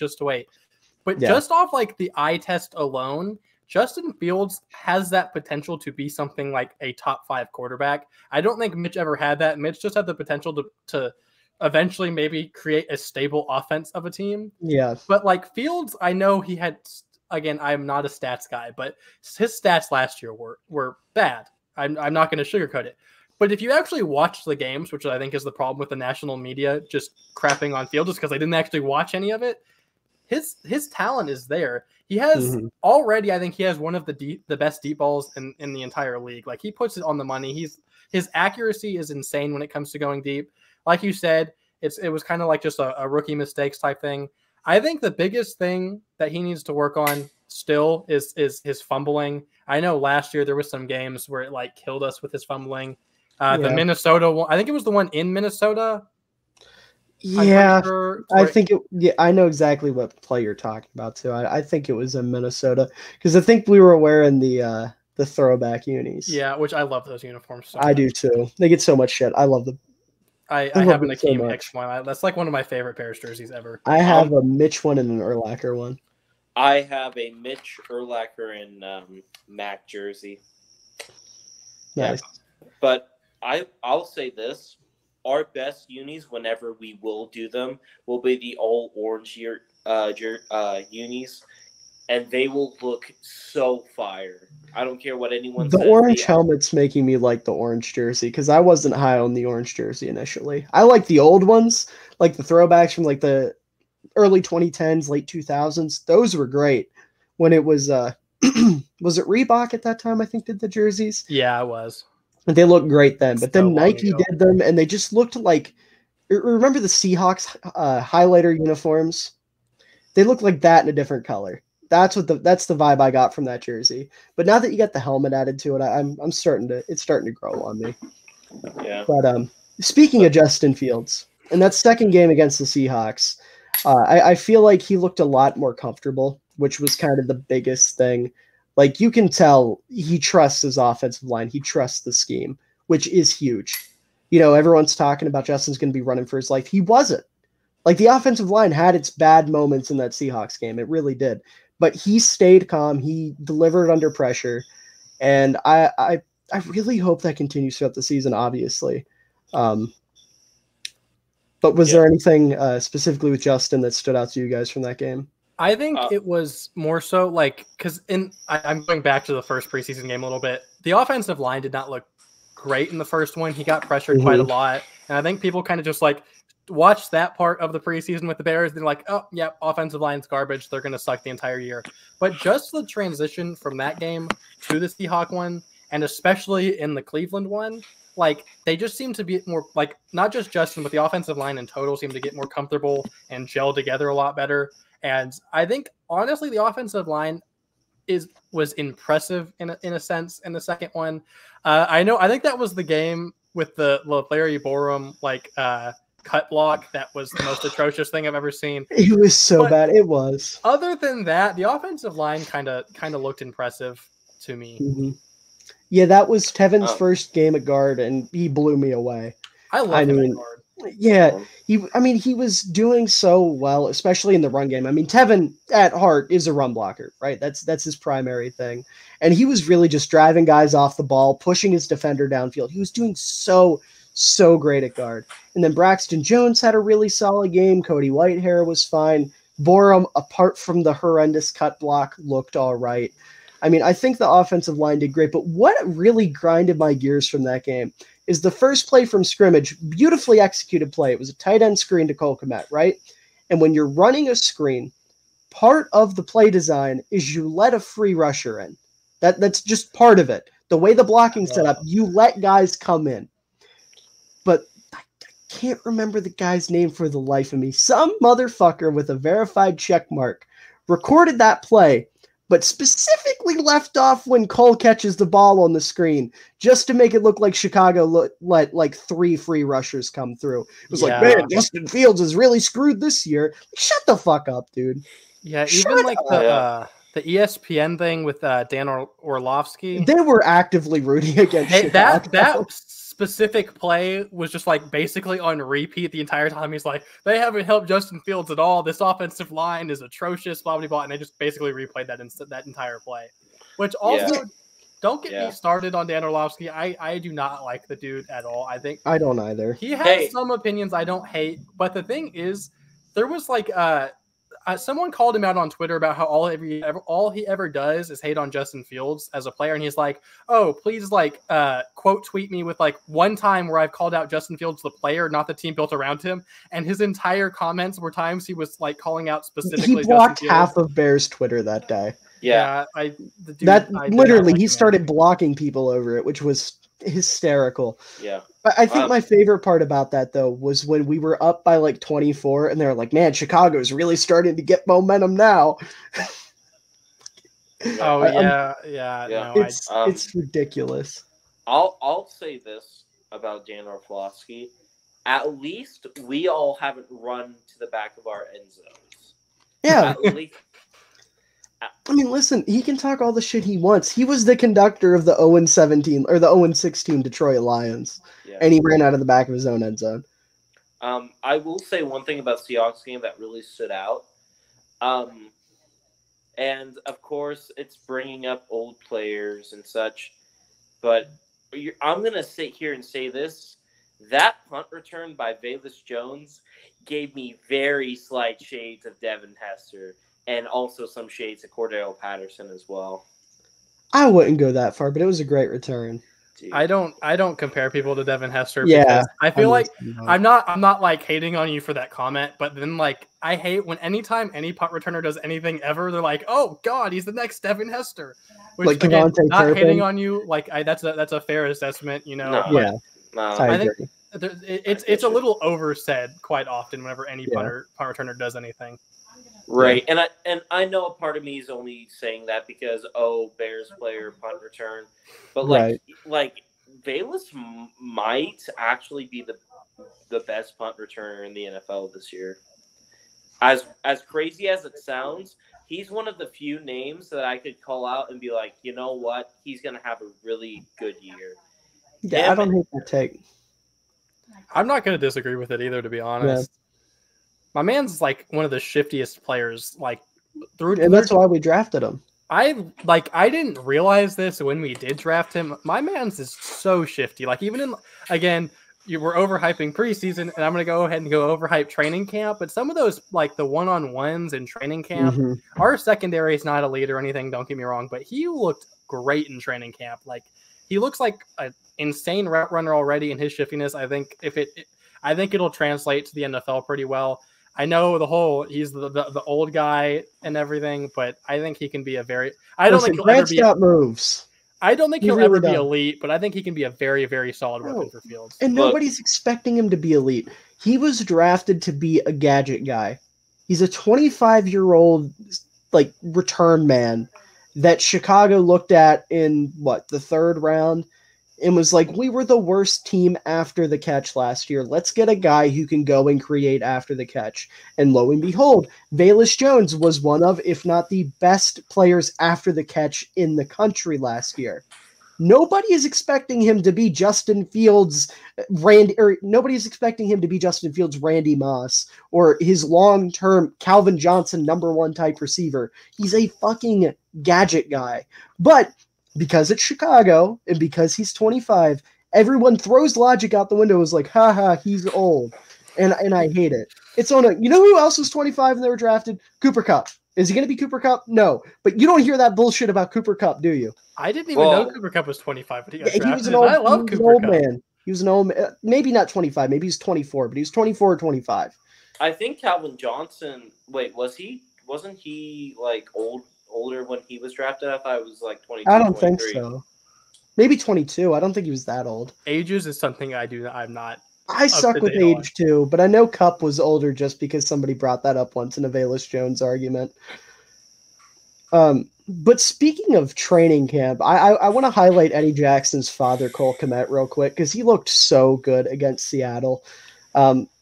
First of all, you guys have seen the training camp clips, right? Of him fucking mossing Eddie Jackson and beating him on one-on-ones. Like, Cole Kmet can't create separation, but he was dogging Eddie Jackson, who's still some great coverage safety. So, suck it, okay? First of all. Second of all, that tight end screen pass I was talking about, Kmet took that for like 8 yards without making contact, then took it for another 3 through contact, which is what impresses me so much about him. I love his ability to fight through contact. He's just such an old school smash mouth tight end. I don't want to call him George Kittle. He's never going to be George Kittle, but he's got shades of Kittle in him in terms of taking on contact and fighting through people, and his blocking ability that Jarett brought up. I've said it 100 times on here. There were games last year in Chicago where he was the best pass blocker on the team. Now take that as you will, whether or not that's Cole being great or the offensive line being bad. But he looks good in pass protection and run blocking as well. And then they had the nice play action where he came up across over the middle. I think we're going to see a lot of that throughout the season. There's very clearly chemistry between Justin and Cole, and I'm so excited to see that develop. You know, I've got my jersey on right now. I really do think Cole's going to have a great that year. Other half of the duo. If we were going to be wearing jerseys, I would have worn my Trubisky jersey, but oh well. I wear jerseys every podcast I'm on, to be honest. It's just kind of like that. I try to. I either wear a jersey or a hoodie. I will say this. I'm going to bring up at least one negative from the Seahawks game, and it's not from the Bears. I will say this. The Seahawks look aggressively mid. Like, I know that there are going to be mid teams and bad teams, but the Seattle Seahawks seasons this year just screams, I can't wait to go 6-11. I think that's being generous. I don't even think they'll go 6-11. I don't think a team led by Geno Smith's winning 6 games. I don't know. I mean, he did it on the Jets, so. Yeah, that was like 30 years ago. So. Back when Velus Jones was being born, you know. Yeah, when Velus Jones was born, Geno Smith was in his 12th NFL season. But if we want to bring up negatives, I will bring up a negative in Jarett. I'm sorry, but the pass blocking from the running backs in that Seahawks game, namely from Treston Ebner, was atrocious. I am going to be honest. I was literally about to say that before you stopped me. Again, everyone and their mother knows Treston Ebner is my guy. I think he's going to be such a good NFL player. Again, he's going to be like kind of like a Velus Jones, where he's not going to be a quality third down, but he is going to be a great player, like great gadget guy, and I love him so much, and I'm so excited for him on this team. But that pass protection, I didn't know if it was the second game or the third game. I forgot which one, but I was going to point it out. As much as I love him, he needs to work on that pass protection, because that was the most atrocious thing I've ever seen, and he's not going to get playing time if he can't block the quarterback. Yeah, Ebner struggled, and then Herbert had 2 blown blocks at least that I counted. So, yeah. By the way, you know who doesn't blow blocks in pass protection? David Montgomery. He's a great pass blocker. Yeah. Again, I'm still going with Eckler, my guy. Eckler can't block anybody. Eckler's built like a toothpick. I could get past Eckler. I'd run through him. Nope, I'd run through him. I'm a big boy. Mama raised a big boy. I'd run right through him. Well, I'll save this conversation later in the DMs, but okay. I did want to say there was another thing I did want to bring up during the like that around the time that there were rumors coming out that OBJ had interest in the Bears, or the Bears had interest in signing OBJ. Oh, and I wanted to know what were your guys' thoughts on that? Because as for me, I see it as if it's a 1-year deal, who really cares? You're not going to bring him back next year. You get a wide receiver number 1, and Justin Fields now has another target to throw to. Okay, listen. If Odell comes to Chicago, first of all, it would never happen. Odell wants to compete. He either wants to compete or he wants a bag, and Chicago doesn't offer either of those. Chicago's like, hey, buddy, you can come play with their flashy quarterback, but that is it. We'll give you like $2 million. You're going to win like 2 ball games in the time that you'll actually be able to play because you're going to be hurt most of the year, but you can catch passes from a future stud Justin Fields. The thing with Odell, I get what you're saying, but like, what's the point? Because he's not going to be there until the end of the season anyways. He's coming off his 2nd torn ACL. And when he's able to play, it's going to be at the end of the year, like I said. And at that point, you're just trying to see what you have in guys. And Odell's just going to be eating into like Byron Pringle or Equanimous St. Brown or Velus. He's going to be eating into some young receiver that you think you can go with going forward. He's going to be eating into their snaps, into their targets, into their yards. He's even going to be hurting Mooney, who we want to see break out into a true number 1 Terry McLaurin type guy. I understand it from like, yeah, he's better, but there's no point. Like if Chicago was competing at midseason by some grace of God, sure, entertain it. But no, I think that would have been a horrible decision, and I'm so glad it's not true. Well, my only thing about it is this year isn't about the other team. Isn't about the entire team. This year's about Justin Fields. It's about finding out what you have across the board. You can't base an entire year off one player. Justin's the most important, but you got to find out what you have at every level. This is a new regime with a team they inherited and already got rid of like 58% of or something crazy. Like they are trying to figure out what they have across the board. Justin's the most important, but they need to know what they have at receiver, tight end, running back, offensive line, defensive line, and so on. Okay, I see what you mean there. Well, if that's the case, then I do think it would be beneficial though to get another receiver that's not like on the scale of Odell, but like at least someone else that Justin Fields gets to throw to, who is a proven wide receiver. Because I don't think just throwing to Darnell Mooney is the right idea. I feel like he should get more people to throw to. Well, he's not going to be thrown to Mooney. We saw guys, and granted it was preseason, but we saw guys getting schemed open. And that's going to be the biggest thing with Getsy. Like Mooney and Kmet are going to be the number 1 and number 2 option. But beyond that, they're not high-quality big names, but they're guys that can do work. Dante Pettis, he was a guy that was highly touted coming out of college, never quite caught on. EQ, he's familiar with the system, big body guy. Byron Pringle, he's only gotten better every season of his career. Velus Jones, you get him the ball short, let him create. And then obviously Khari Blasingame can catch the football. David Montgomery can catch the football. Treston Ebner can catch the football. You can smile all you want. Khari Blasingame is one of the best pass-catching fullbacks in football. I mean that wholeheartedly. Like there are a lot of guys. We don't have the big names, but there are a lot of guys on this team that are competent, that are capable. Justin has more help than people want to think. It's just because Chicago didn't go out and make the big splashy play, like Jarett said, paying Christian Kirk half of our salary cap. We didn't do that, but we got guys that are capable of doing what we need them to do. And that's all we need right now. Which I remember with the Christian Kirk thing, because I remember when free agency started, like obviously I wanted us to sign receivers. And Christian Kirk was one of the names on the board. And I'm like, if we gave him like, 10 mil a year, I could take that. Yeah. Like that's a solid deal. And then it came out the Jaguars signed him for like 23 or whatever it is. And I'm like, I'm very happy Poles didn't do that because that would be atrocious. Yeah.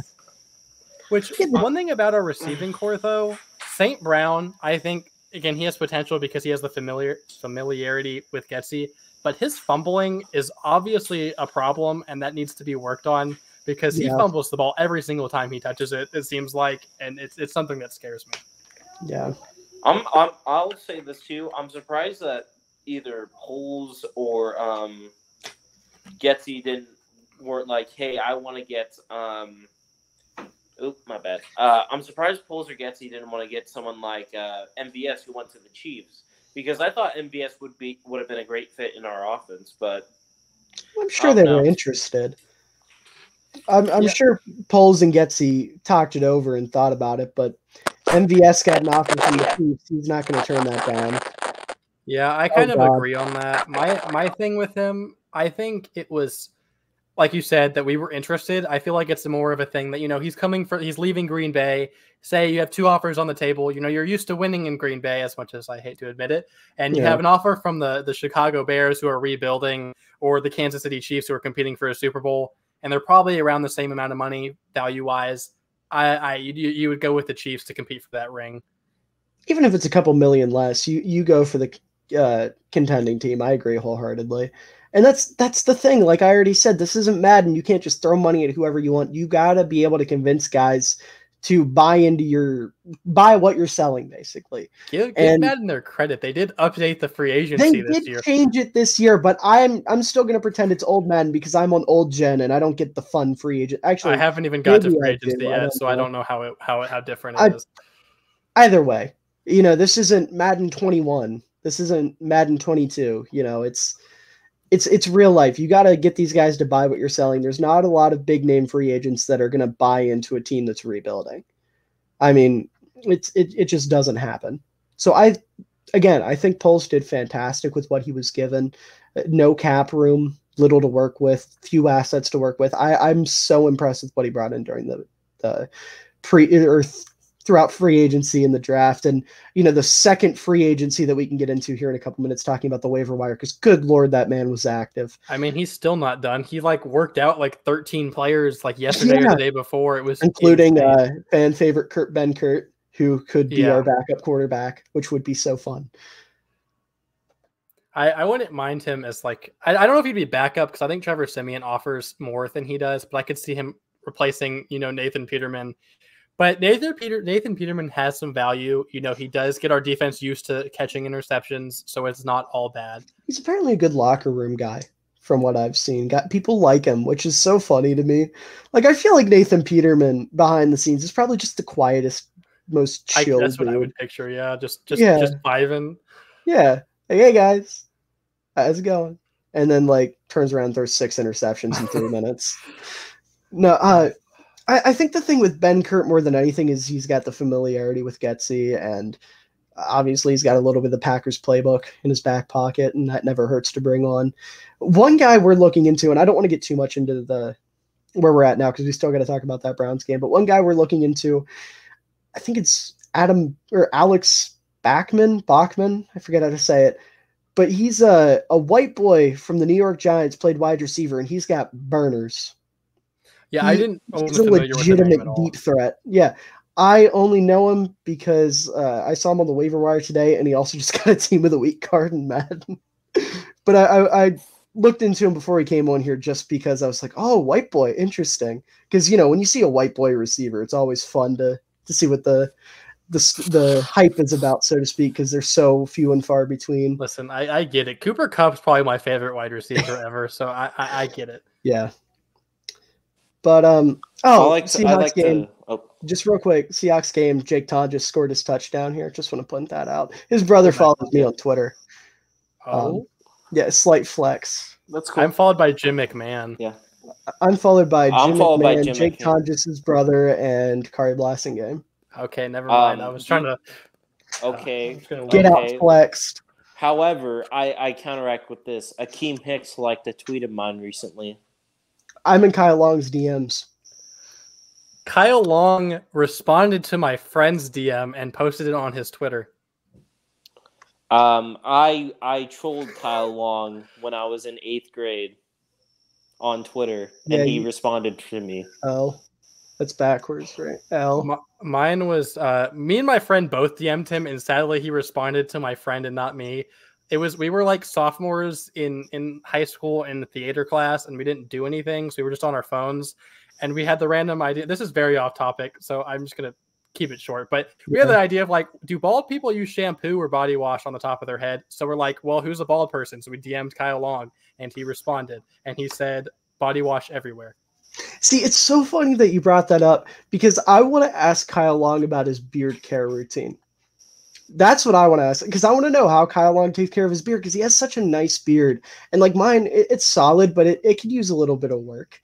And I think he would be the perfect guy to get advice from. Like I said, I'm in his DMs. We've talked about him coming on the podcast. I am asking him about his beard care routine if he comes on the podcast. If he comes on, let me guest star. Just I'll be in the background. I don't care. I would say the same too. You're not allowed anywhere near Kyle. Whatever. You already blew your chance. You are not allowed anywhere near him. Kyle Long is the only offensive lineman's jersey I have bought and probably will ever buy. Same unless Tevin Jenkins becomes an All-Pro. Yeah. Tevin would be my only exception. But are we done with Seattle and such? Yeah, I mean, Kyler Gordon had a good game too, and he tried the peanut punch, which was fun. Yeah. And they had him blitzing out of the nickel, and he was getting in the backfield quite often. So I like Kyler that was Gordon. Fun. Yeah. I do too. I'm higher on Brisker than I am on Gordon, but I do think Gordon. I still like him. I think he's he's probably a lot more like flashy. I don't know if that's the right word than Brisker, but I think he'll be solid. Yeah, for me, sorry. I was going to say, I think the thing with the two of them is Brisker has a higher ceiling, but Gordon has the higher floor. Like, I think there's a world probably where Gordon's just like a really solid starter throughout his career, and that's probably where he's headed. But I don't know if he's ever going to be that guy that takes that leap into superstardom, whereas, like Jarett's already said, I agree completely that Brisker can be like an all-pro superstar type player. So, anyway, it's two damn good picks to come away with in the second round. They aren't receivers, so they were bad. Sorry. Yeah, I'll say this: Brisker is good, but Gordon is nice. Like there's like a difference. There's a good player, and then there's a nice player, and Gordon has that nice factor. Yeah, well, Brisker's got that dog in him. Obviously, Brisker's got the dog, but Gordon got the nice. Yeah, well, the dog is better. But the nice is always good to have because you always need that player with a little bit of nice. But they're even nicer together. That is true. I think our secondary was awful last season. I feel like that's very overlooked. Our secondary was worse than our offensive line last year. Oh no, probably definitely was. Kendall Vildor was atrocious. I can't even think of who our other cornerbacks were before Thomas Graham came in. Xavier Crawford, awful. Kendall Vildor. Vildor, Duke Shelley. Most hated man in Chicago, Kendall Vildor. Yeah, Edward Jackson. But the only positive point we had, Tayshaun Gibson wasn't atrocious. And then, like Chicago Bears legend DHC was also very, very good. Yeah. Mm-hmm. And Jalen Johnson had a pretty damn good year. Yeah, Jalen Johnson. I'm a fan of his. I think he's going to take a big step this year. He's better than Trayvon Diggs. Everyone not high on Diggs at all. I do not like Trayvon Diggs, and I do not think he's probably good. My argument with the two of them is that Diggs and Johnson offer you two completely different things. Obviously, like Johnson's going to be a lockdown guy. He's not quite there, but that's the direction he's trending. He's going to be a true number one lockdown corner, whereas Diggs is like your classic ball hawk, but he's always going to let up a ton of yards. And me personally, I want the guy who's going to take the number one receiver out of the game more because they're more consistent. There's less fluidity in their game. They're less reliant on luck and things going their way. They just do their thing. And that's what Jalen Johnson brings to the table. So I think he's better than Trayvon Diggs wholeheartedly. Which, related to that, when Nico Elite Takes put out his cornerback rankings, he put Johnson and Diggs within one placement of each other. He had Diggs higher, but he put them within one placement of each other, and that made me so happy. Because that's the first person that's ever like come close to acknowledging that like my take on it, that's not a Bears fan. Yeah, Nico. Honestly, Nico has to. He stays catching W's. To be He honest, knows ball. As the only person that isn't on TikTok because I'm just don't use it. Nico has posted some W's on the Twitter timeline, so like sure. Yeah. I don't know if I'm doing it right. W there. Yeah. But yeah. Since we got through Seattle, there wasn't really anything during that time period, so I guess we should go. When did the Roquan Smith stuff start? Was that after the Chiefs game or after the Seahawks game? I think no, that was earlier. I think that was earlier in the season. Are you talking about like him demanding a trade? Or are you talking about the trade? The trade, like the trade was after the game started. That happened after, I think. Okay, I want to say it was like right after Seattle. Okay, I think Seattle was like that Thursday, and then the Bears. It was at the day of like the Bears like family fest thing. Which I think was that weekend. Okay, yeah. We're all in agreement that the trade request was just him trying to gain leverage, right? Oh, 100%. We don't think he actually wanted out. Okay. Because that's what players are doing now. You know, guys are desperate to get any sort of leverage they can. And if it means requesting a trade to get their fans on their side, then they're going to do it. But because Ryan Poles is a motherfucking G, he said, okay, Roquan, bet. And nothing happened. Poles handled that situation so well. He handled a rookie beautifully. GM, that was insane by him. Because, like, if I was in that spot, I'm not going to lie, I probably would have given in at that moment and been like, we can't lose, like, our defensive focal piece. I'm not saying pay the man, like, an infinite amount of money. But Roquan Smith is the best player on our defense. And he's the best player on our team. Such. Yeah. That's by probably the way, guys, true as well. I'll be right back. Okay. I got to do something real quick, so I'll be right back. Okay. But, yeah, when it comes to Roquan and Poles, I love how Poles handled the situation. Because you're right. Any other rookie GM, like I can tell you right now, if this was Ryan Pace year one, he's crumbling. He's paying Roquan fucking $200 million and going with it, right? But Poles standing his ground and letting Roquan kind of fizzle out and be like, okay, fine, I'll just prove to you that I'm worth the money. Both sides are winning there because Roquan's probably going to end up getting paid more because what Chicago is waiting to do is they're trying to see how he's going to perform in the new defense because in the NFL, they've only seen him play as a 3-4 Mike linebacker. Now he's going to be playing a will linebacker, weak side linebacker, whatever you want to call it, in a 4-3 defense. And hypothetically, Roquan's production should shoot up. Like, he is going to be our Darius Leonard, and I think he's going to end up being better than Darius Leonard. I like his athletic traits a lot more. I think he's a better player than Darius Leonard. It's just he's never quite had that production, right? But being in that position in a Matt Eberflus defense, he's going to be in position to be like an all-pro linebacker like he should have been the past 2 years. He's primed for a phenomenal season. If he does that, which I'm fully confident he will, Chicago will give him whatever he wants. You know, Chicago, they tried to cheap out on him, which it's negotiations. That's how it works. It just became public because Roquan doesn't have an agent, which is so stupid. Every player should have an agent because when you don't have that middleman to kind of shield the player from the personal aspects of it, because at the end of the day, you're telling a human being what they're worth. And it's a really fucked up way to look at it, but it's the truth. And when you're doing that, you're never going to tell them the right amount. So Roquan getting lowballed with the initial offer, which any GM would do, became way bigger than it should have been. Yeah, like I'm honestly very shocked that you think he could be better than. Shaquille Leonard now. I'm gonna say the wrong name so many times because I can't just flip like that. But yeah, I agree. I don't know if I've ever posted this anywhere to like back up my claims, but I do think that Roquan Smith has the potential to be better than Shaq Leonard. Roquan has physically, he's probably one of the most gifted linebackers, if not the most gifted linebacker. Which again, I think I mentioned this on the team preview thing or on Twitter. I had said that Roquan is more physically talented than say Urlacher or Singletary or Butkus. And I was like, he could be the most talented like linebacker. I don't agree with Urlacher, but otherwise, absolutely. Which it's just fair. It's an opinion, but I think Roquan. I say that just real quick. The only reason I say that with Urlacher is because Urlacher was not only athletic, but he was also like 6'4", 250. Whereas Roquan is a bit undersized at the position, which is like his only weakness. Like you're going to see plays where Roquan gets bullied. just straight up overpowered by massive offensive linemen. That was never going to happen with Urlacher. He had the size to stand his ground, but otherwise, 100%, I agree completely. He's probably faster than Urlacher. He's definitely faster than Urlacher, and he probably has like a higher vertical and whatnot than Urlacher. But anyways, I'm super high on Roquan. I think that, like I said, like gifted, like talent wise, I think he could be the most talented linebacker the Bears have ever had, which means a lot given it's the Chicago Bears. Mm-hmm.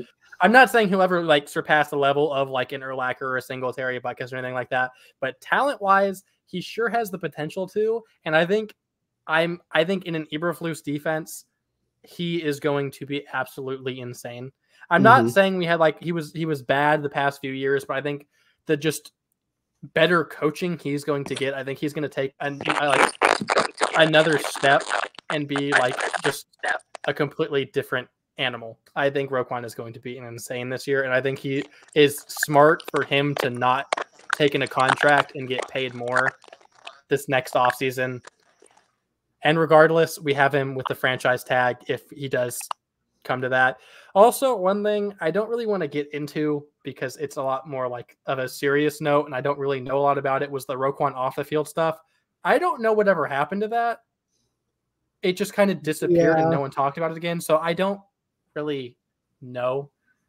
So I think it'd be smart not to just like throw money at him because of that anyways. I assume there'd be like some kind of clause in the contract that if he goes to, like prison, you don't have to pay him the money. I don't know, but I don't know. It's like, to my understanding, the quote unquote insiders that I follow on Twitter, there's one guy that I follow that actually might be an insider. He's usually pretty spot on with stuff. He said that Chicago is aware of that whole situation, but wasn't taking it too seriously. They didn't believe it. So take that as you will. I'm someone that believes victims first, always. I'm very vocal about that. But I will say this whole situation is kind of weird. So I don't know.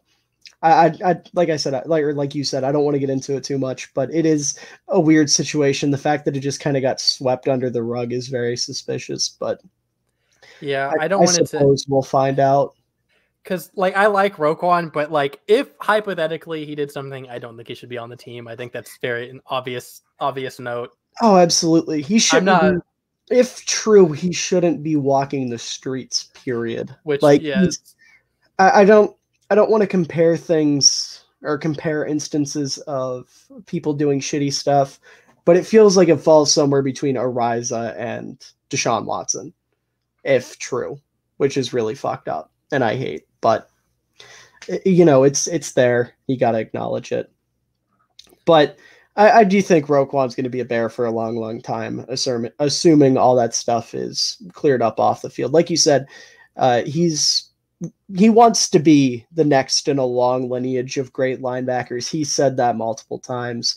He loves the city of Chicago. He loves the fans. He loves everything we got going on. He's confident in Eberflus. He's confident in the defensive pieces around him. It's just a matter of him getting his payday, which, it's deserved. I get it. But I don't like that this is the second time we've had contract issues with Roquan. I'd be remiss if I didn't point that out, because with his rookie deal, there was also a big hang up. So, again, I think that's just a result of him being his own agent. So I think if he got his own, or if he got an actual agent, he'd be in a much, much better situation. I know the whole argument with Bears fans is some of them, I'm on the side where I think we should keep Roquan. Yes, offense is more important, but you still need defensive pieces, or else you look like how the Chiefs did. Offense. The Chiefs last year during that losing streak where they looked like one of the worst teams in football, their defense couldn't stop anyone. It didn't matter how many points they put up. So yes, offense is important, and if we could hypothetically trade Roquan for a big piece of an offense, it's way overvalued, but a DK Metcalf, I would be okay with that. That's not going to happen. So I don't think trading Roquan for whatever his value would be, a third round pick, probably maybe a second, is at all worth it. Yeah, it's just a matter of getting the contract sorted. Like I said, I don't think. Okay, his mic is still bad. We're going to keep him muted. Okay, hold on. Okay, he said he's gonna have to go because his phone's acting up. So we appreciate you coming on. It's been great having you. And you don't need to apologize for what you apologize for. You're fine. No big deal whatsoever. Thanks for coming on. It was nice talking to you. If you want to shoot me a DM of anything you want to plug, whether it's like your Twitter or anything, go ahead. But if not, you're good to go. I mean, my mic's just acting up right now, so sorry. Wish I could be on here longer. I wish I could have given the full performance I wanted to, but I mean, just it happens. My Twitter at ChicagoMuse. Again, sorry, David. Sorry, Jarett. Wish I could say on. Hey, no big deal, man. You don't have to apologize. It happens. I get it. Trust me. Well, you guys have a good night. Hopefully, you too.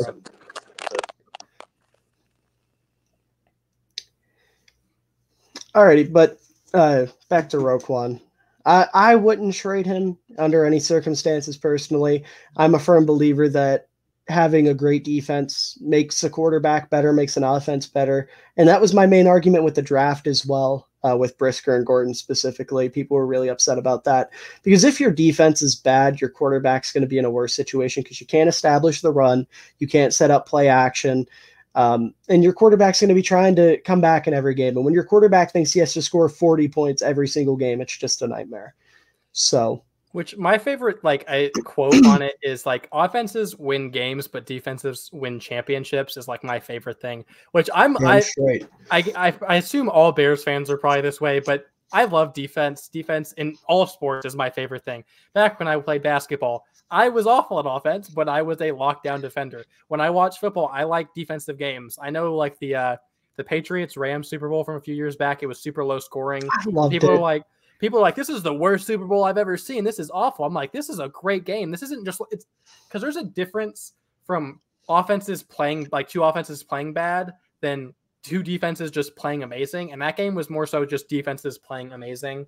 And I love watching defense. And I know that you have to evolve to some point, but I do like the Bears being known as a team with a great defense. And with a quarterback like Fields, I think pairing him with a good defense is a recipe for a good team. I mean, we had, again, it was like a generational defense we had in 2018, but we did have Mitch Trubisky at quarterback. And we I still think even if the double doink doesn't happen and we make that field goal, I think we're in the Super Bowl. It's bizarre to say, but I still stand by that, even with Mitch at quarterback. Completely. So I think if we have even just a good defense mixed with Justin Fields, I don't care what you obviously can't throw just nothing around him, but he has pieces. It's not superstar big names, but he has pieces. I think that paired with a good defense, I think that's a good team. I agree completely. One thing I try not to get off track too far here, but one thing with Fields, I feel like, again, the national media, I hate them with a passion because of how much they just hate on Fields. I feel like the media is talking about, the Jaguars, the Jets, the 49ers getting better because their young quarterbacks are going to take that step forward. But they're like, it's completely out of the equation for the Bears to possibly win any games because Fields isn't going to get better, which I don't understand how that's possible. I think all of these quarterbacks have potential to be good. And I'm probably highest on Fields. I am a little biased, don't get me wrong, but I think Fields has a higher potential than all of them except maybe Trevor Lawrence. I agree. And I feel like the media just throws it out the window because we haven't Trevor Lawrence doesn't have great weapons either. Their offensive line isn't great. James Robinson, I think, is a good running back, but he's not better than Monty. Travis Etienne, who knows what he's going to be in the NFL. And then at receiver, they have, Marvin Jones and Christian Kirk and then Evan Ingram at tight end. That's not a good supporting cast either, but they're acting like that's not a problem. But with Justin Fields, it is, and it doesn't make a whole lot of sense to me. It's because Trevor Lawrence is the generational golden boy, Andrew Luck-esque type prospect. So it doesn't matter what's around him. He's going to persevere. And with Trey Lance, he's the rawest quarterback out of that group by far, but he's guaranteed to be good because he sat a year. And then you have Zach Wilson, who's on the Jets, I'm high on the Jets. I like the Jets a lot, but his supporting cast, at least at this moment, isn't much better than Justin's. It's a little bit better, and it's given, if they kept both their rosters next 5 years, Jets will probably be better because they have a lot of great young pieces. But those guys still got to prove themselves, you know? Whereas Chicago, we have Mooney, who's a 1,000-yard receiver. We have David Montgomery, who's a top 10 back. We have Cole Kmet, who hasn't quite broken out yet, but he's shown that potential. He's shown what he's capable of. Kmet breakout season is this year, like without a doubt. It is.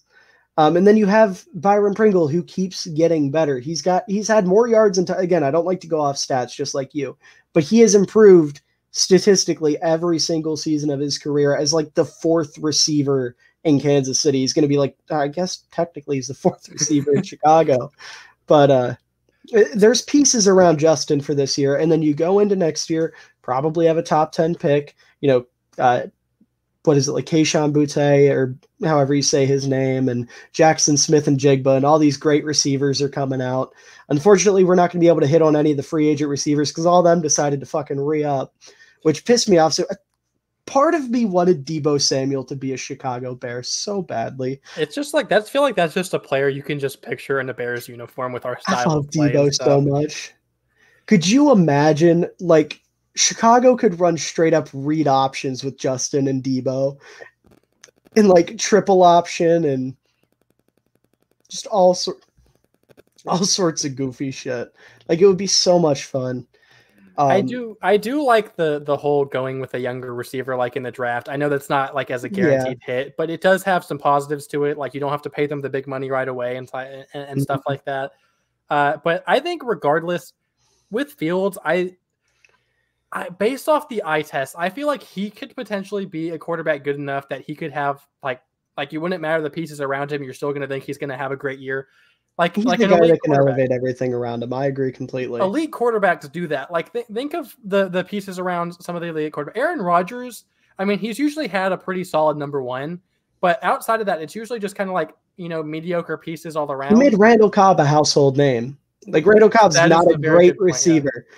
Randall Cobb is the definition of mediocre, but he's a household name because Aaron Rodgers likes the slot guys. And then you look at Tom Brady, who his receivers are fucking Walmart cashiers and lacrosse players and a white guy that Bill Belichick met at 7-Eleven. Like, he's these elite quarterbacks, these top, or Andrew Luck when he was in Indy, he had T.Y., but outside of him, didn't have a lot of great guys.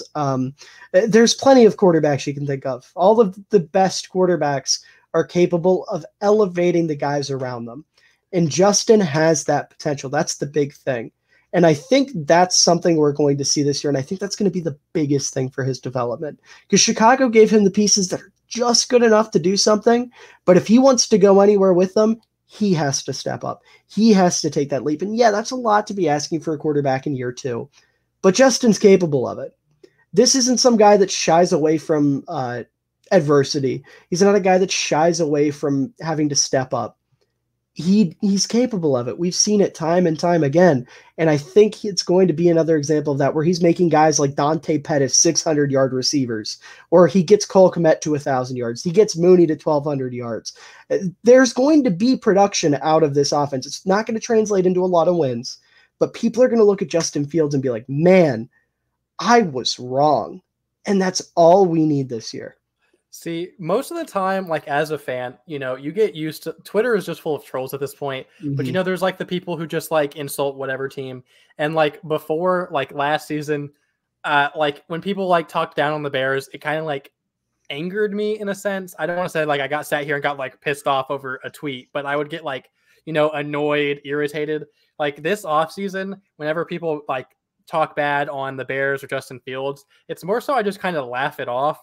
Because I have never been so sure about a quarterback being good that I am like, or I mean, I don't want to say specifically a Bears fan or like a Bears quarterback because that's too obvious, but I like Justin Fields is going to be great. Like there's no doubt in my mind that he is going to be an elite quarterback eventually in the NFL. He has all of the pieces you need. And like I said this in the team preview, he's a quarterback who has a great arm and is great arm talent, who also just happens to have some blazing wheels. And I think that like, he doesn't even like if you took away his legs, I think he's still a very, very good quarterback in the NFL eventually. I think that that's just an added on like aspect of his game. And I think that like Mooney, I think is going to have a big year, obviously, because he's without a doubt our best receiver, our number 1 receiver. And I think Kmet is going to have a top 7-ish tight end season. You know, the offensive scheme we're running loves the tight end. We've talked about that before. And I think kind of how you pointed out, the rest of the guys on the roster, I don't think there's going to be like really a like number 2 receiver. It's going to be a rotation of guys getting schemed open and making plays. Nagy's biggest problem, I think, with his offense was no one was schemed open ever. It was always just run 5 yards, turn around, and the ball might hit you. It might not. Who knows? And like I feel like even in the few little bits of the playbook we saw in the preseason, Getsy has schemed guys open. And it seems bizarre as a Bears fan to see this because we haven't seen this in 10 years, but it's exciting to watch, and I think the future is very bright with Justin Fields as their quarterback alone. Yeah, and I mean that's the thing about our offense, like you said, where you're going to have basically a receiver 2 by committee. There's so many guys that can step up and do that to where we could see a world where like David Montgomery's our 3rd leading receiver by the end of the season, and it wouldn't shock me. There's so many guys in this offense that are capable pass catchers. And like I said, I know Mr. ChicagoMuse wanted to laugh me off. Khari Blasingame is a damn good pass catcher. He's one of those guys, roll out, play action, hit him in the flat, and he's got blazing speed at the fullback position to get downfield. You can run him on screens. You can do all sorts of stuff. And you have a lot of guys in this offense that are like that. Velus Jones is going to be somebody who's going to do a lot of weird things. You're going to see some pop passes with him, a lot of screens. I noticed that too in the preseason. They like their screens, which is nice considering we have receivers that can actually execute them now. This isn't trying Allen Robinson on a screen who maybe you get a yard out of because he can't do shit after the catch. We've got Velus Jones, Darnell Mooney, Dante Pettis. You've got athletes. That's the big thing. You've got athletes. And if they're guys that can hang on to the football, and like Daz Newsome, obviously, that's all you need in this type of scheme. This is a very quarterback-friendly scheme where, yeah, he's going to have to do his work. He's going to have to go through his progressions, which he looked great doing in the preseason, by the way. But there's always going to be somebody open, whether it's a 2-yard check down to the tight end or a 60-yard post to Darnell Mooney. Somebody is always going to be open. And it's all on Fields trying to figure out who that's going to be on any given play and making the right read. And I trust him with my life to do that. I think Justin is going to excel in this offense. Now, I keep saying it's not going to translate into wins. We can hype him up all we want. It's not like he's going to win us 10 football games this year. It'd be great if he did somehow, but I just don't see it happening. The cast isn't good enough to do that quite yet, but if he can get us 6-7 wins, I think we're in great shape. Kind of how you pointed out, I think that he's going to shock the league. But I don't think 10 wins is even a possibility. No. I am high on the Bears. I don't want to say high because I'm, again, not like 10 wins. I think our ceiling is 9 wins. I can see that.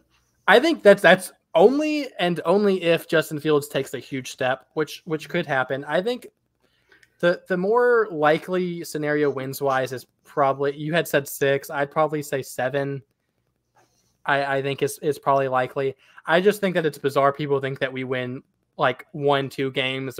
I've seen That's all ridiculous. over Instagram pages. There's multiple that think we're going to go 0-17. Like this is the worst team ever. It takes a generationally bad team to win 0 games in an NFL season. And we play the Texans, Jaguars. Right? Is that the division we play? I know we play the Texans at the very least. I know we play the Texans. I don't think we play the Jaguars, but we could. I don't know if we play that. Either way, we play the Texans, Falcons, Giants, Lions twice. Oh no, we play the AFC East this year. The Texans because of that extra game where you play a team in the opposite. Yeah, okay. We play the Patriots, who are going to be bad. We play the Jets, who, I think they're going to be solid, but they're a beatable team. Lions twice. We always get one over on the Vikings. And I'm going to say something crazy here. I think this is a year where we can beat Green Bay. I don't think that's out of the realm of possibility. I think it's very possible. Again, I'm very high on the Vikings. I'm honestly higher on the Vikings this year than I am the Packers, probably. They have Kirk Cousins. How? I know. Listen, I know. I talked about this, and we did our my season playoff predictions thing with my podcast. The Packers did win the division in mine, but they did have the same record as the Vikings. And in the thing, I'm like, it's hard for me to say this because I don't like Kirk Cousins. I think that he's a mediocre quarterback. I don't think he's good or elite or anything close to it. But that offense around him, it basically, Daniel Jones could go out there and win games with how good that offense is going to be. Kirk Cousins, I don't think either are really contenders in a sense. I think the Packers could be because of Aaron Rodgers, because I know quarterback is the most important position. If you don't have a quarterback, you aren't going to win, other than that 1 year where Nick Foles won a Super Bowl, but that was just That the was most also bizarre thing. It was the flukiest run ever. I mean, the championship games was Blake Bortles, Brady, Foles, and Case Keenum. So it was just a weird year altogether. Case Keenum took the Vikings further than Kirk ever will. I just want to point that out. Yeah, which Case Keenum that year was insane. But my thing with the Packers, I think we could beat them, and I know Packers fans would absolutely like shit. There's like themselves 2 for that hearing watch that. the podcast, and I already talked to one of them, and they agree with me. So I'm not going to say it's like a likely thing, but I think it's a very possible thing. I agree.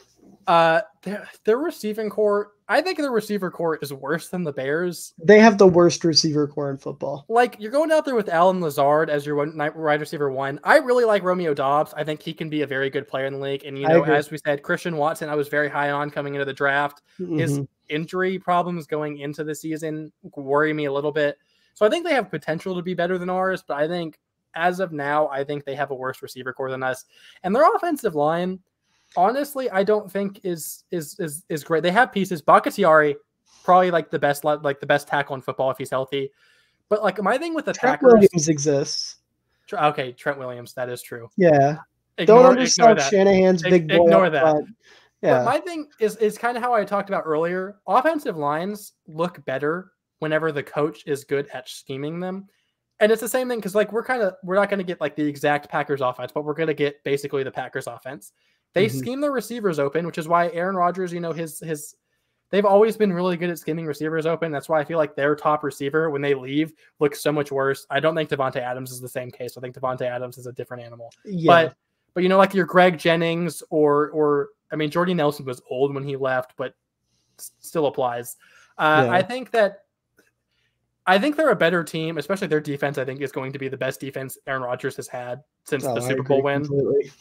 It might be better than that year. I think their offense is not going to be bad because they have Aaron Rodgers, but I think it is definitely bad enough, if that makes sense, for us to compete with them this year. I agree. And coaching is competent. We have a chance. I mean, hell, we were in it with them last year with Matt Nagy, and did Justin start that game? He did, yeah. Okay, yeah. But Matt Nagy, half a defense, and Jakeem Grant almost beat the Green Bay Packers last year. Game. Yeah. Like, listen, fucking point right here. Okay, Jakeem Grant in that game, when Justin hit him on a slant and he was taking the ball short, Velus Jones is that times 5. That's what he's going to be for this offense. We're going to see that more often with a quicker player that is capable of more after the catch. Because Jakeem Grant, I mean, he's quick, but he's a one-trick pony. He doesn't have the elusiveness, so to speak, right? Like, he can take it, but he's going to outrun you. Jones can make you miss and outrun you. So if you want to go back and see what Velus Jones is going to be, go watch Jakeem Grant in that game, because that is Velus, like, dollar store tree. Yep, that's a place. Walmart brand Velus Jones. That's the word I was looking for. Good Lord. But yeah, I agree. I think there's definitely a world where we can beat Green Bay, but I'm not going to bet on it or anything. The only game I think like on our schedule that I look at and I'm like, this is unwinnable is Buffalo. Yeah. Which Buffalo always has those games every year where they lose to a bad team and Josh Allen looks bad. That's why I think like it's not like absolutely impossible, but I would be like very, very, very. I don't know. They have a running back now, so they're the best team in football apparently. Yeah, the whole like thing with losing Ariza, they're like, oh, it doesn't matter. We don't punt the ball anyways. But Bills fans, I like the Bills as a team. The whole Ariza thing kind of rubs me the wrong way. But Bills fans are very cocky, and I think it's hilarious because it wasn't even that long ago that they were like a bad team, and now they're like viewed as like the best team in football. I don't think they are. I still think Tampa and Kansas City are better. But my Super Bowl pick was actually kind of a surprise. If you didn't end up watching the podcast, I picked the Chargers to win it. I don't hate that. Which last year around this time, I made my Super Bowl pick and I had the Rams winning. Wow. I got the AFC pick wrong, obviously, because I didn't have the Bengals in the Super Bowl, but I had the Rams and the Bills in the Super Bowl. There you go. Chargers are guaranteed to ring this year. Yeah, obviously. Now pick the Bears next year. I will, just out of pure. I had the Bears in the playoffs just kind of as like a 7th seed in the NFC, and I was like, because it doesn't matter because they're playing Tampa Bay and they're going to get whoever it is getting blown out. Yeah. But I don't know. We've got the Cleveland game we didn't talk about. I think we kind of just covered everything that happened in that game. Yeah, the like unrelated receivers. Justin Fields fixed a lot of his problems. Yeah. Dante Pettis looks solid. One guy we didn't really talk about, who I just want to give a mention to, Al-Quadin Muhammad, who is starting outside linebacker, not outside linebacker, excuse me, defensive end. Got to get that in my head. Starting defensive end opposite Robert Quinn. I was like, when we signed him, I thought he was just going to be mediocre. And I'm not saying he's going to be great or elite or anything, but he very much surprised me in the preseason. He just looks way more explosive than I thought he would be. Yeah, he's a solid ball player, and I wouldn't read too much into him starting because there's going to be a lot of rotating going on when you have a guy like Travis Gibson. And I wouldn't be surprised to see packages on like 3rd and long where Gibson, Muhammad, and Quinn are all on the field just to get 3 guys that can get to the quarterback out there. But I agree. Muhammad, he's going to be a solid ball player. He's nothing flashy, he's nothing special, but he does his job, and he does it well, and he's familiar with Eberflus's scheme. I think he had like 6.5 or 6 sacks last year, something like that. He's solid. I think it was 6.5. I think it was like the exact same amount that Mac had or something. I saw someone on Twitter saying that we're just as good as we were last year, and they were just using stats, and it was like he had the same amount of sacks but more tackles or something. I hate that. Like, listen, I've given Mac a lot of shit over the past couple months. There's no world where Muhammad even it comes close to Mac. Don't pretend there is, but I agree. I think he's a solid ball player. I know I've said that like 4 times now, but that's really the best way to describe him. He's just really, really solid. So I'm excited to see what our front 7 or our front 4 more specifically is going to do. It's an interesting room. We brought in Armand Watts off waivers, who I think is going to be a stud. He only got cut because he didn't fit Minnesota switching to a 3-4. He's more of a 4-3 defensive tackle. And a lot of Vikings fans have been raving about him. Like I've seen Vikings fans congratulate the Bears, which is something I never thought I'd see. So I've seen the exact opposite with him and Smith Marset. I think it's. Oh yeah, we didn't even talk about it. I'm still not super knowledgeable on what he brings to the table. I just know he's. I am not either. I know he kind of toasted us last year, but both of those guys. The only good game he had. I don't know if I'm just on like the toxic side of sports Twitter only. But all Vikings fans were like, "Oh, they sucked anyways. You guys are garbage, and it doesn't matter. They weren't even good enough to make our roster," type thing. And it's like, I've never been like that. Like when our good players leave, I'm like, "You guys got a really good player from our team." When Amos left, I was like, "Dang, the Packers got a very good safety." Yeah. When Amos left, I said he can go fuck himself because fuck that guy. I was mad, yes, but they did get a good player. Yeah, they did, unfortunately. He's one of the most, I don't like to use the word underrated, but he's one of the more underappreciated safeties in football. Amos does not get enough credit. Yeah, I don't even think he's like ever talked about as like a top safety, and he's definitely up there. He's a top 10 safety. Absolutely. But yeah, I just kind of moving on to the waivers, I guess, since we talked about Watts, we talked about Marset, we already talked about Wesco earlier. None of the other guys are necessarily anybody that like stands out big time, but they made some nice depth signings, specifically with Weatherford, who I believe led the NFL in tackles throughout the preseason, which is nice. He's a guy that Matt Eberflus is familiar with. He's the Colts linebacker, yeah. Yeah. Which some Bears fans, I will say, got a little overhyped on him. They're like, "Oh, he was like a safety in college who's transitioning to linebacker in the NFL." Brian Urlacher. Yeah, Urlacher is the only one of those like the safety to linebacker trips that I can think of off the top of my head. I'm probably missing somebody huge, but I can't stand it because most of those guys don't know how to fucking tackle. Like Devin Lloyd can't tackle, Brian Asamoah can't tackle, Isaiah Simmons has issues tackling. Like it's so like I get it. You want an athletic linebacker, but teach the kids how to tackle before you move them. I think so frustrating. That he'll be like a good depth piece, but I don't think he'll be anything more than that. Yeah, he's a special teamer and a rotational guy, but I do like you said. I do like the depth. With Pace, we never had depth. Again, I kind of pointed this out during the team preview where it was always like, we have our starters who are pretty solid, but if one of them gets hurt, then we go to like the worst starter in the league by a bajillion. Like it was ridiculous, which now obviously still injuries would hurt, but we have some depth pieces that aren't bad at all and could still like be decent NFL starters. Yeah.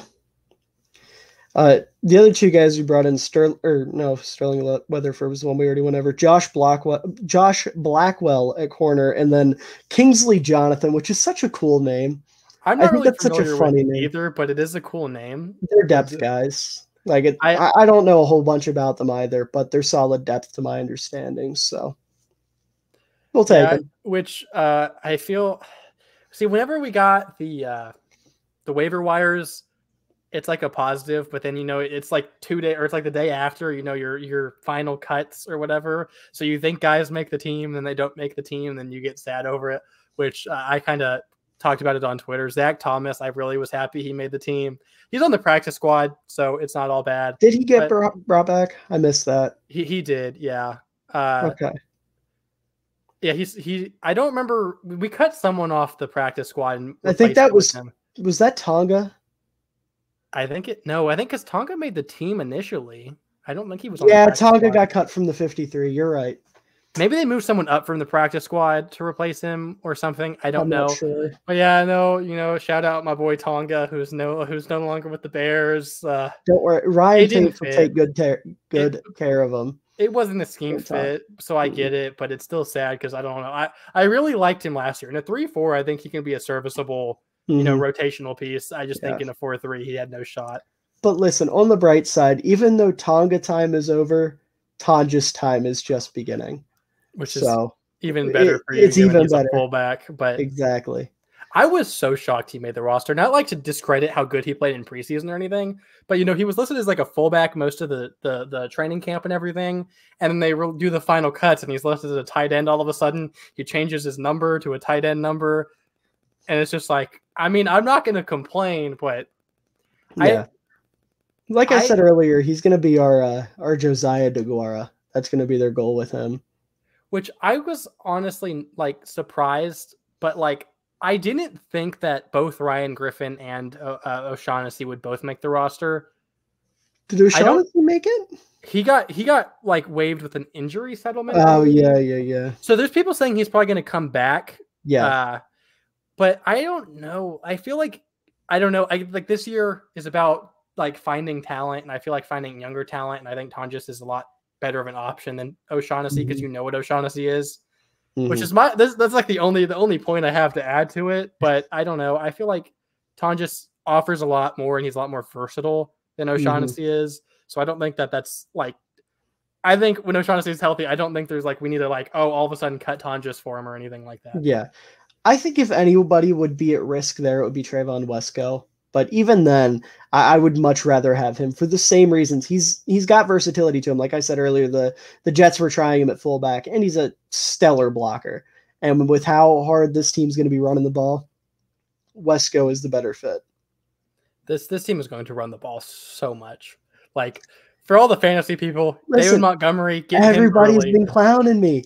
I've been taking Monty in the late first round, early second. Everyone's been clowning me. He's going to be putting up 20 points a week minimum. And then I'm going to get the last laugh. Yeah, in the paid one I'm in with like my podcast guys, I had the 5th pick overall, so I picked Cooper Kupp, my boy. I'm never going to not have Cooper Kupp on my team when I have the chance. But 2nd round pick came, and I'm like, well, I want to go running back because I already got a receiver, But I don't really want any of these people, but I know Monty, and I know what Monty can bring to the table. So I'm obviously getting him round 2. Yeah, see, I don't put money towards fantasy. I don't have the balls to do it, unfortunately. I'm too scared. I probably shouldn't have, but I was in too deep, so it was too late to deck out. Fair enough. Now, the big waiver claim we're kind of overlooking here is Alex Leatherwood, who really interesting pickup, but I like it a lot. And I know a lot of people didn't, but I like it a lot. I think I don't want to insult anyone watching who doesn't like the pickup, but I feel like for the most part, who like the people who didn't like it and thought it was a bad move from the Bears are I feel like this is the biggest insult to sports fans, but are casuals. Like I know when I'm called a casual, like that's the one thing that'll grind my gears and piss me off. Shakes into your core. But I don't think it's a bad pickup. It's not like a game-changing move. He's going to be our franchise tackle or anything like that. But I think that like he still has potential. He was a first-round pick, an overdrafted first-round pick, but a first-round pick nonetheless for a reason. He was still projected to go like, early to mid-second. That's still a quality player, and they gave up on him after a year. I think he still has the tools and the pieces and the potential to be a serviceable, whether you want to do tackle or guard. I know that's a big debate among Bears Twitter. I don't really know. I think he's a tackle personally. I want to say tackle, but I definitely need to like watch more of his tape before I come up with a conclusion on that. Right. But I think he's what's the word I'm looking for? A project. It's a project, and that's all it is. It's not like he's going to be our starter. Because I know like the big thing when we signed him or got him off waivers, 49ers fans flooded the like Bears Twitter, and they're like, "Oh, Nick Bosa's about to feast week 1," which he probably still will, but it has nothing to do with Leatherwood because Leatherwood's not going to start. Yeah. The big thing, like you said, Leatherwood was a highly touted prospect, and everyone knew going into the draft that he was going to be a prospect, but Gruden and Mike Mayock were like, fuck it, we'll take him at whatever it was, like 17 or 18. Big mistake. And now you got a new GM in there, and he was on a short leash, didn't impress. Comes to Chicago. He's got the athletic traits. He's got the tools. He's got the size. He's got everything you want. He's just rough around the edges. And for Chicago, a team that is looking for their offensive line identity, they want a guy that can come in and, like you said, he's not going to start right away. But if he can progress and become a starter long-term, that's one less offensive lineman they have to draft, and they paid $5 million total over the next 3 seasons to do it. That is a damn steal. Potential-wise, I really like our offensive line. Braxton Jones, which I thought at first I was like, it could potentially just be like a training camp type thing. But then he was lifted to starting left tackle, and I'm like, okay, so he's obviously impressed Poles. Yeah, he is going to be our franchise left tackle. He like even in preseason, again, not overhyping preseason, but he has the traits, he has the tape to like warrant being the starting left tackle. It'd be a pretty damn good one at that. Cody Whitehair, I think Bears fans seem to just like think he's like the worst offensive lineman on the team, which I don't really understand. Fine. I don't think he's good. I mean, okay, phrasing. I don't think he's great. I don't think he's bad. I think he's an average lineman, and that's all you can ask for from him. Lucas Patrick, I think, is going to be, again, solid. Nothing, not great, not bad. Tevin Jenkins, like we've talked about, I think he could potentially be a great offensive lineman. And I guess like the only real question we have is at right tackle. I really liked Larry Borum coming out of the draft, but some of the tape I've seen in the preseason, he hasn't looked awful, but he has had some moments and some plays where it has been big question marks, and that's like the only thing I'm holding against him. So if Leatherwood takes over for Borum, as much as I like Borum, that's great, and we could have a pretty solid offensive line. Like that's all I can ask for to protect Justin Fields. So I think it's very much like overhated how bad our offensive line is. I don't think it's going to be bad. No, I don't think it's going to be awful either. Like you said early on, it's an offensive line is more scheming as well as the sum of its parts, right?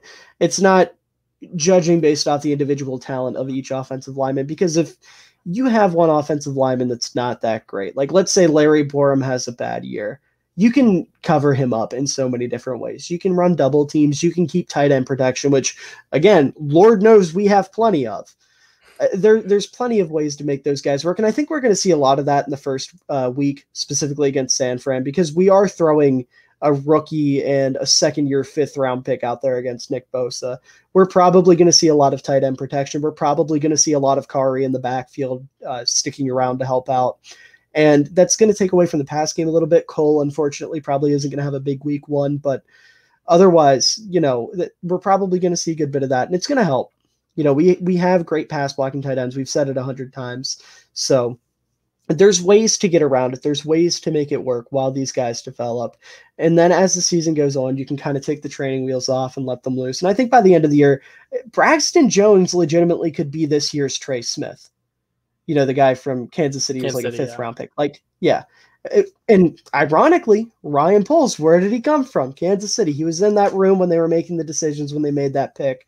So I'm definitely excited to see the potential of this offensive line. I think you've got some solid pieces. You've got some guys with upside. You just need them to kind of mesh together. There's going to be a lot of growing pains, and that's kind of where that 6-7 win season is going to come from. But at some point, you're going to start to have a cohesive unit. And I think it kind of is like the nice little bow on top of everything.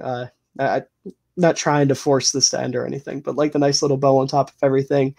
The feeling I think the Bears are going to leave a lot of teams with at the end of the year is that people are going to see the vision. They're going to see what Chicago is going for. They're going to see these guys like Fields, Kmet, Mooney, Montgomery, et cetera, have solid years, take steps forward. And they're going to be like, okay, Chicago has something. They just need to fill in the gaps.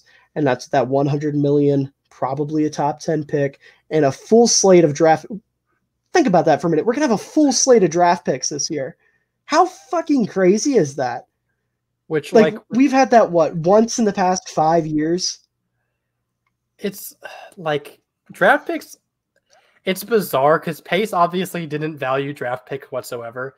And Poles, like one thing I like about Poles that like I hate about Pace, which Pace, I probably don't hate him as much as most Bears fans. I don't think he was a great GM by any stretch, or even probably good. He did make some moves I liked. Like he was decent at drafting, but it seemed like his biggest problem was he never had like a vision for the team, like kind of how you were saying with Poles. It just seemed like he's like, okay, I'm gonna make these big moves, and then the rest band-aids, whatever I can find. Poles seems to actually know what he's doing, and if his plan A doesn't work out, he goes to plan B, which I think the Ogunjobi thing, which was like the biggest eye opener on that, because that was his day one free agent signing. It fell through, and then next thing you know, like almost immediately we signed Justin Jones, which I think goes to show he has a plan. Even if his top plan doesn't work, he has a backup, and he probably has more backups after that. Mm-hmm. And I think that's the big thing with that move. I'm surprised that nobody thought to bring this up earlier. It's a good thing you brought it up now. Everybody had the wrong takeaway from that. Everyone wanted to blame Pace. Oh, you're a bad GM. You should have done your research more. He should have been like praised for pivoting as quickly as he did. Because if you remember, it was like the same day Justin Jones signed a contract or agreed to terms or whatever it is. I think it was like a few hours. It was not a long gap at all. Yeah. No, it was literally like he failed the physical and he was like, all right, Justin, get your ass down here. And they made something work. Like, that's incredible. And then his work late in the draft, like you said, he was moving picks around and acquired 6-7 extra picks in the last 3 rounds just to draft offensive linemen to see if any hit. And I think it was all of them except for your boy, Zach Thomas, that made the team, right? And then Doug Kramer's hurt, but he probably wouldn't have made the team if he wasn't hurt. Doug Kramer looked pretty rough, which that's my boy. I'm sad he hasn't looked that good. And then more waiver claims. Yeah. But he had more waiver claims than any other team. And even today, we just saw he worked out like 12 other players. Like, Poles is constantly improving, like you brought up, the depth. He is constantly improving the guys on the bottom, trying to make sure this team can be the best it can be. He's constantly moving. He's constantly scheming, and I love it. Like you said, with Ryan Pace, it was just kind of like make 3 moves, slap on some Band-Aids, go home. Ryan Poles, it's like make 3 moves to back up those 3 moves, come up with a backup plan for those moves, and then also talk to 3 guys on the other line that want to come on and be depth pieces. Like, he's always moving, always scheming, and it's so refreshing to see. It's like he's a mad scientist a madman, and the only 2 people that know how his brain works are Ian Cunningham and Matt Eberflus, and that is how it should be. Every GM should be like that. Which, like, also, a lot of people, I don't think it's any Bears fans at all, but there's like a lot of like other people's fans on Twitter, which I know it's bad to talk about Twitter because it's mostly trolls anyways, but a lot of them view these moves as like bad things on Poles' part. Like, they're like the most waiver claims are like, oh, that means they have a bad roster. They're picking up everyone else's trash, or they worked out 13 players. The viewpoint is like, oh, this roster is garbage. He doesn't like it, so he's trying to find better pieces, which I'm more so on your side, where I'm like, no, he just is continually wanting to improve. There's always ways to improve a team. And he apparently doesn't sleep with the amount of work he's doing to build this team, which is insane. And I really like Poles, and until he gives me a reason not to back him up, I will back him up. Agreed. Till the end of time. Agreed. Yeah, I have not had a move or a problem with any move that Ryan Poles has made. The only thing I don't like that he's done, and this is just me being me, is the fact that Eddie Jackson's on the roster going into week 1. Everything else, I'm 100% behind. And, like I said, the Eddie Jackson thing is probably going to come to bite me in the ass, but I don't care. I'm still going to push it. If it does, but though, everything else he's done. Yeah, like I said, I can't lose here. Either I'm the fucking messiah and I knew Eddie Jackson was dog shit and everybody was wrong, or I'm a dumbass, but we got a great safety. So I can't lose with Eddie Jackson. But my point is, like you said, everything Ryan Poles has done, I've been 110% behind. And until he gives me a reason to not believe in him, I'm not going to give up on him. I don't think I've ever been this sold on every move a GM has made. And maybe a little bit of it is looking at it through rose-tinted glasses, but I don't care because I don't really think much of it is. Maybe there's 1 or 2 moves, but other than that, I'm 100% behind him all the way. I'm really excited to see what he's going to be able to do long term. I think next year's draft is going to be a blast. I know it sucks to be looking forward to that already, but it's going to be a lot of fun. Whether or not we get Najigba, Boutte, Josh Downs, whoever, we're going to get one of those receivers. We're going to get some offensive linemen. It's going to be fun. It's going to be a blast. And then free agency, you got all that money to throw around. David Montgomery and Roquan Smith are going to get extended. It's going to be great. Also, real quick. Oh, sorry. Go ahead. I was going to say the thing with with the draft this upcoming year, to be a Bears fan and actually get to enjoy day 1 of the draft is going to be so relieving. Because I was supposed to do it last year with scheduling things. Neither of my podcast guys could do it, where we wanted to kind of live stream our reactions to the draft picks, and I didn't want to do it by myself, so it didn't end up happening. But I'm more excited for next year's because I'm going to try and do it again, obviously. And the Bears have a 1st round pick, so it's just the draft time is my favorite time of the year. Oh, you were going to say? I cut you off. Okay. He froze for a second. We're good. I was going to say, with the David Montgomery thing, one thing I forgot to bring up that everyone's been bringing up is his fit in the new offense, because it's going to be, rather than a power trap game, it's mostly that outside zone. It's a Shanahan offense, wide zone, outside zone, Shanahan offense, right? And people are concerned about David Montgomery's fit in that because of his speed or whatever. And I think that's I just want to point out, I think that's the goofiest shit in the world. If you have an elite, or I'll dial it back a little bit, a really good running back like David Montgomery, you find a way to make him work. Like a Shanahan offense, it's not like it's exclusively running to the outside. There's going to be traps. There's going to be powers. You're going to run it up the middle. But you find a way to get David Montgomery to work to the outside. Again, it's not like he's slow like molasses. He can hit the edge. He can do his thing. And I think a big thing for him is going to be Khari Blasingame lead blocking for him. We're going to see a lot of that, taking out that first guy and letting Monty get a little bit extra space. So anyone that thinks Herbert fits this offense better is a damn fool. I love Khalil Herbert, but I swear to God, the media is going to make me prey upon his downfall just so David Montgomery can prove everybody wrong. And I can't stand it. I really can't. But Monty's going to be a beast this year. I expect Monty to have a better year just because, I keep going back to this, but the scheme of, scheming the offensive line, because Nagy did an awful job at that. As Bears fans, the horror story that was the Cleveland game last year, where literally he was like, okay, Cleveland game wasn't even the worst defender for me, dude. It was trying to block Nick Bosa one-on-one with Alex Bars. Okay, that is the defining play. That is the worst thing I've ever seen a coach do. Against Cleveland, I'm pretty sure we had one-on-one with Myles Garrett numerous times. It wasn't Cole Alex Kmet Bars was one-on-one with Myles Garrett at times. Yeah, I think Cole Kmet held his own against Myles Garrett, by the way. That's kind of what points out how good of a blocker Cole Kmet is. But our offensive line is just going to have they're going to be coached so much better that it's going to be improved. And I think Monty's going to have probably I don't know if I'm going to say his best year of his career, but it'll be pretty darn close. It wouldn't shock me. With the volume he's probably going to have, it wouldn't shock me whatsoever. He's going to break 1,000 yards. I don't think there's any. At the very least, he's going to have 1,000 all-purpose yards. The only reason he didn't have 1,000 yards last year was because he was injured. Yeah, he got hurt at the game I went to. Oh, that's rough. I remember that game too. I was heartbroken when he got hurt. he was like, because we were like right behind the Bears sideline, and I saw him limping to the sideline, with the trainers, and my heart dropped. Dude, I was watching it live, and if you remember, Monty was like tearing it up to that point. He was having a great year. I think he and had, then even in that game, he had like 2 touchdowns, I think. Yeah. But my dad pointed out we were watching the game together and I missed it. I looked at my phone. He was like, "Hey, Monty's not getting up, or Montgomery's not getting up." I was like, "You're fucking kidding me." Like I was the same way. My heart dropped because I love Monty, dude. It's so, just as like a side note, it's so hard for me to pick a favorite player on this team right now because there's so many likable dudes. Like obviously Cole's probably, like Cole's probably my number one, but there's Khari, there's Monty, there's Mooney, there's Justin, obviously. There's Roquan, there's Kyler, there's Jaquan, like there's Jalen. Like there's so many likable dudes. I do too. Brisker's if I had to pick one, it'd probably be either Komet, or as you can tell, I really like Justin Fields. My girlfriend's favorite player is actually Darnell Mooney.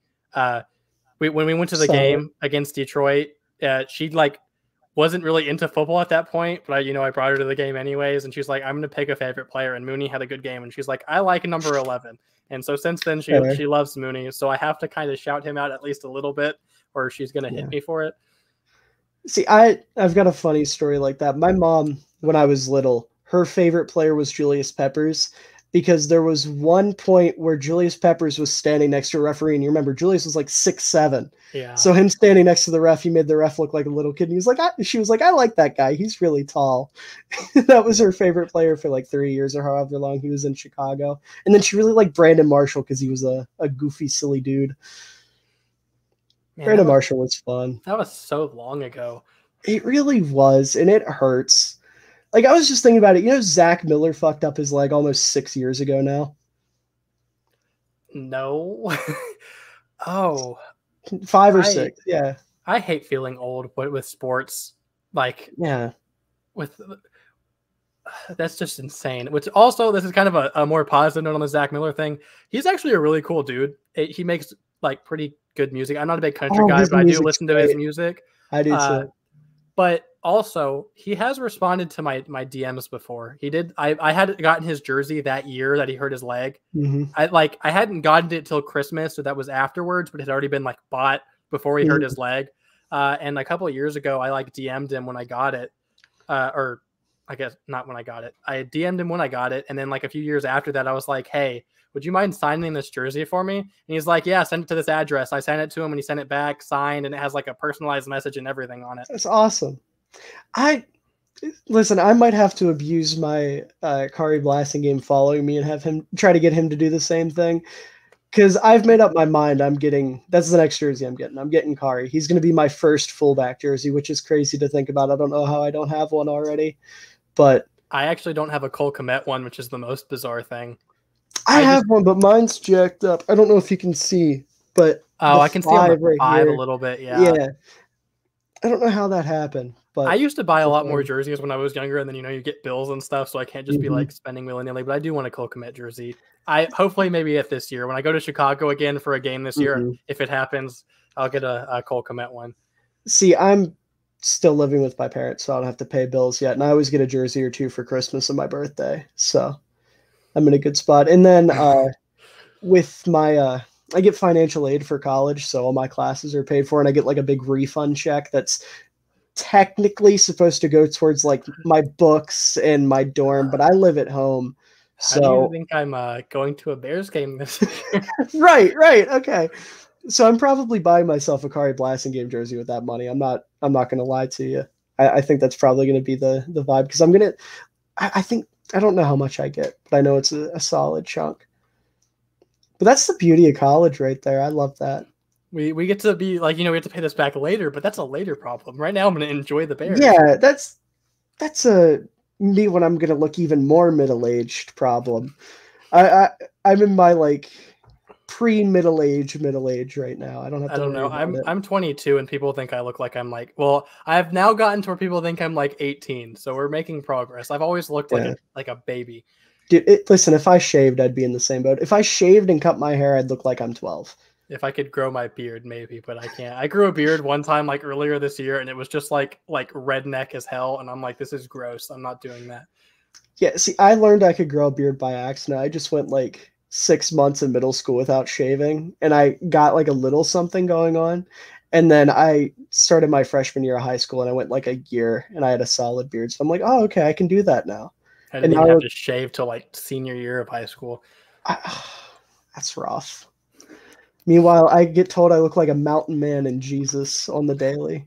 Those are the two I get. My mom thinks I look like Jesus, and everyone else thinks I look like a mountain man. And then all my followers think I look like a middle-aged man. I did think you were like older than me when I first like found your TikTok, but you know, I'm not surprised. Listen, part of the reason why I have the beard is because it makes people take me more seriously. I fully believe it does, because I can remember when I was shaven, my TikToks usually got more shit. But now that I have the beard, people are like, he's been around the block. He knows a thing or two. People hate my TikToks, bro. Every time I get a few nice comments from people like, this is like a good list, whatever. And then everyone else, like one dude on my running back list was like, this is the worst list I've ever seen on about like any topic ever. And I'm like, this one's not even like hot takes at all. Like, really? Listen, it's because people are assholes. You just got to run with it. I had some guy today trying to make me believe that London Fletcher was as good as Ray Lewis because I made that video about that graphic. I've seen that graphic. So I saw that graphic like a couple of years ago. Yeah. I am like anti-stats at this point, which even like in the bias sense when Bears fans were like, how does McLaurin a better overall than Mooney on Madden? He had better stats, and like Mooney's not as good as McLaurin is. Yeah. I've said it once, I'll say it again. That McLaurin is what we want Mooney to be. That is Mooney's ceiling. That is I think Mooney could get to that point, but I don't think he's there yet. No, I agree completely. I think he can hit that without a doubt, but he's not near there yet. He's still got a ways to go.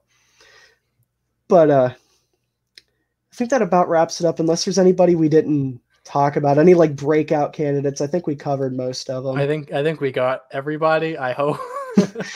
Just the whole roster. Anyone on the roster can break out at any given time. Not biased at all with that.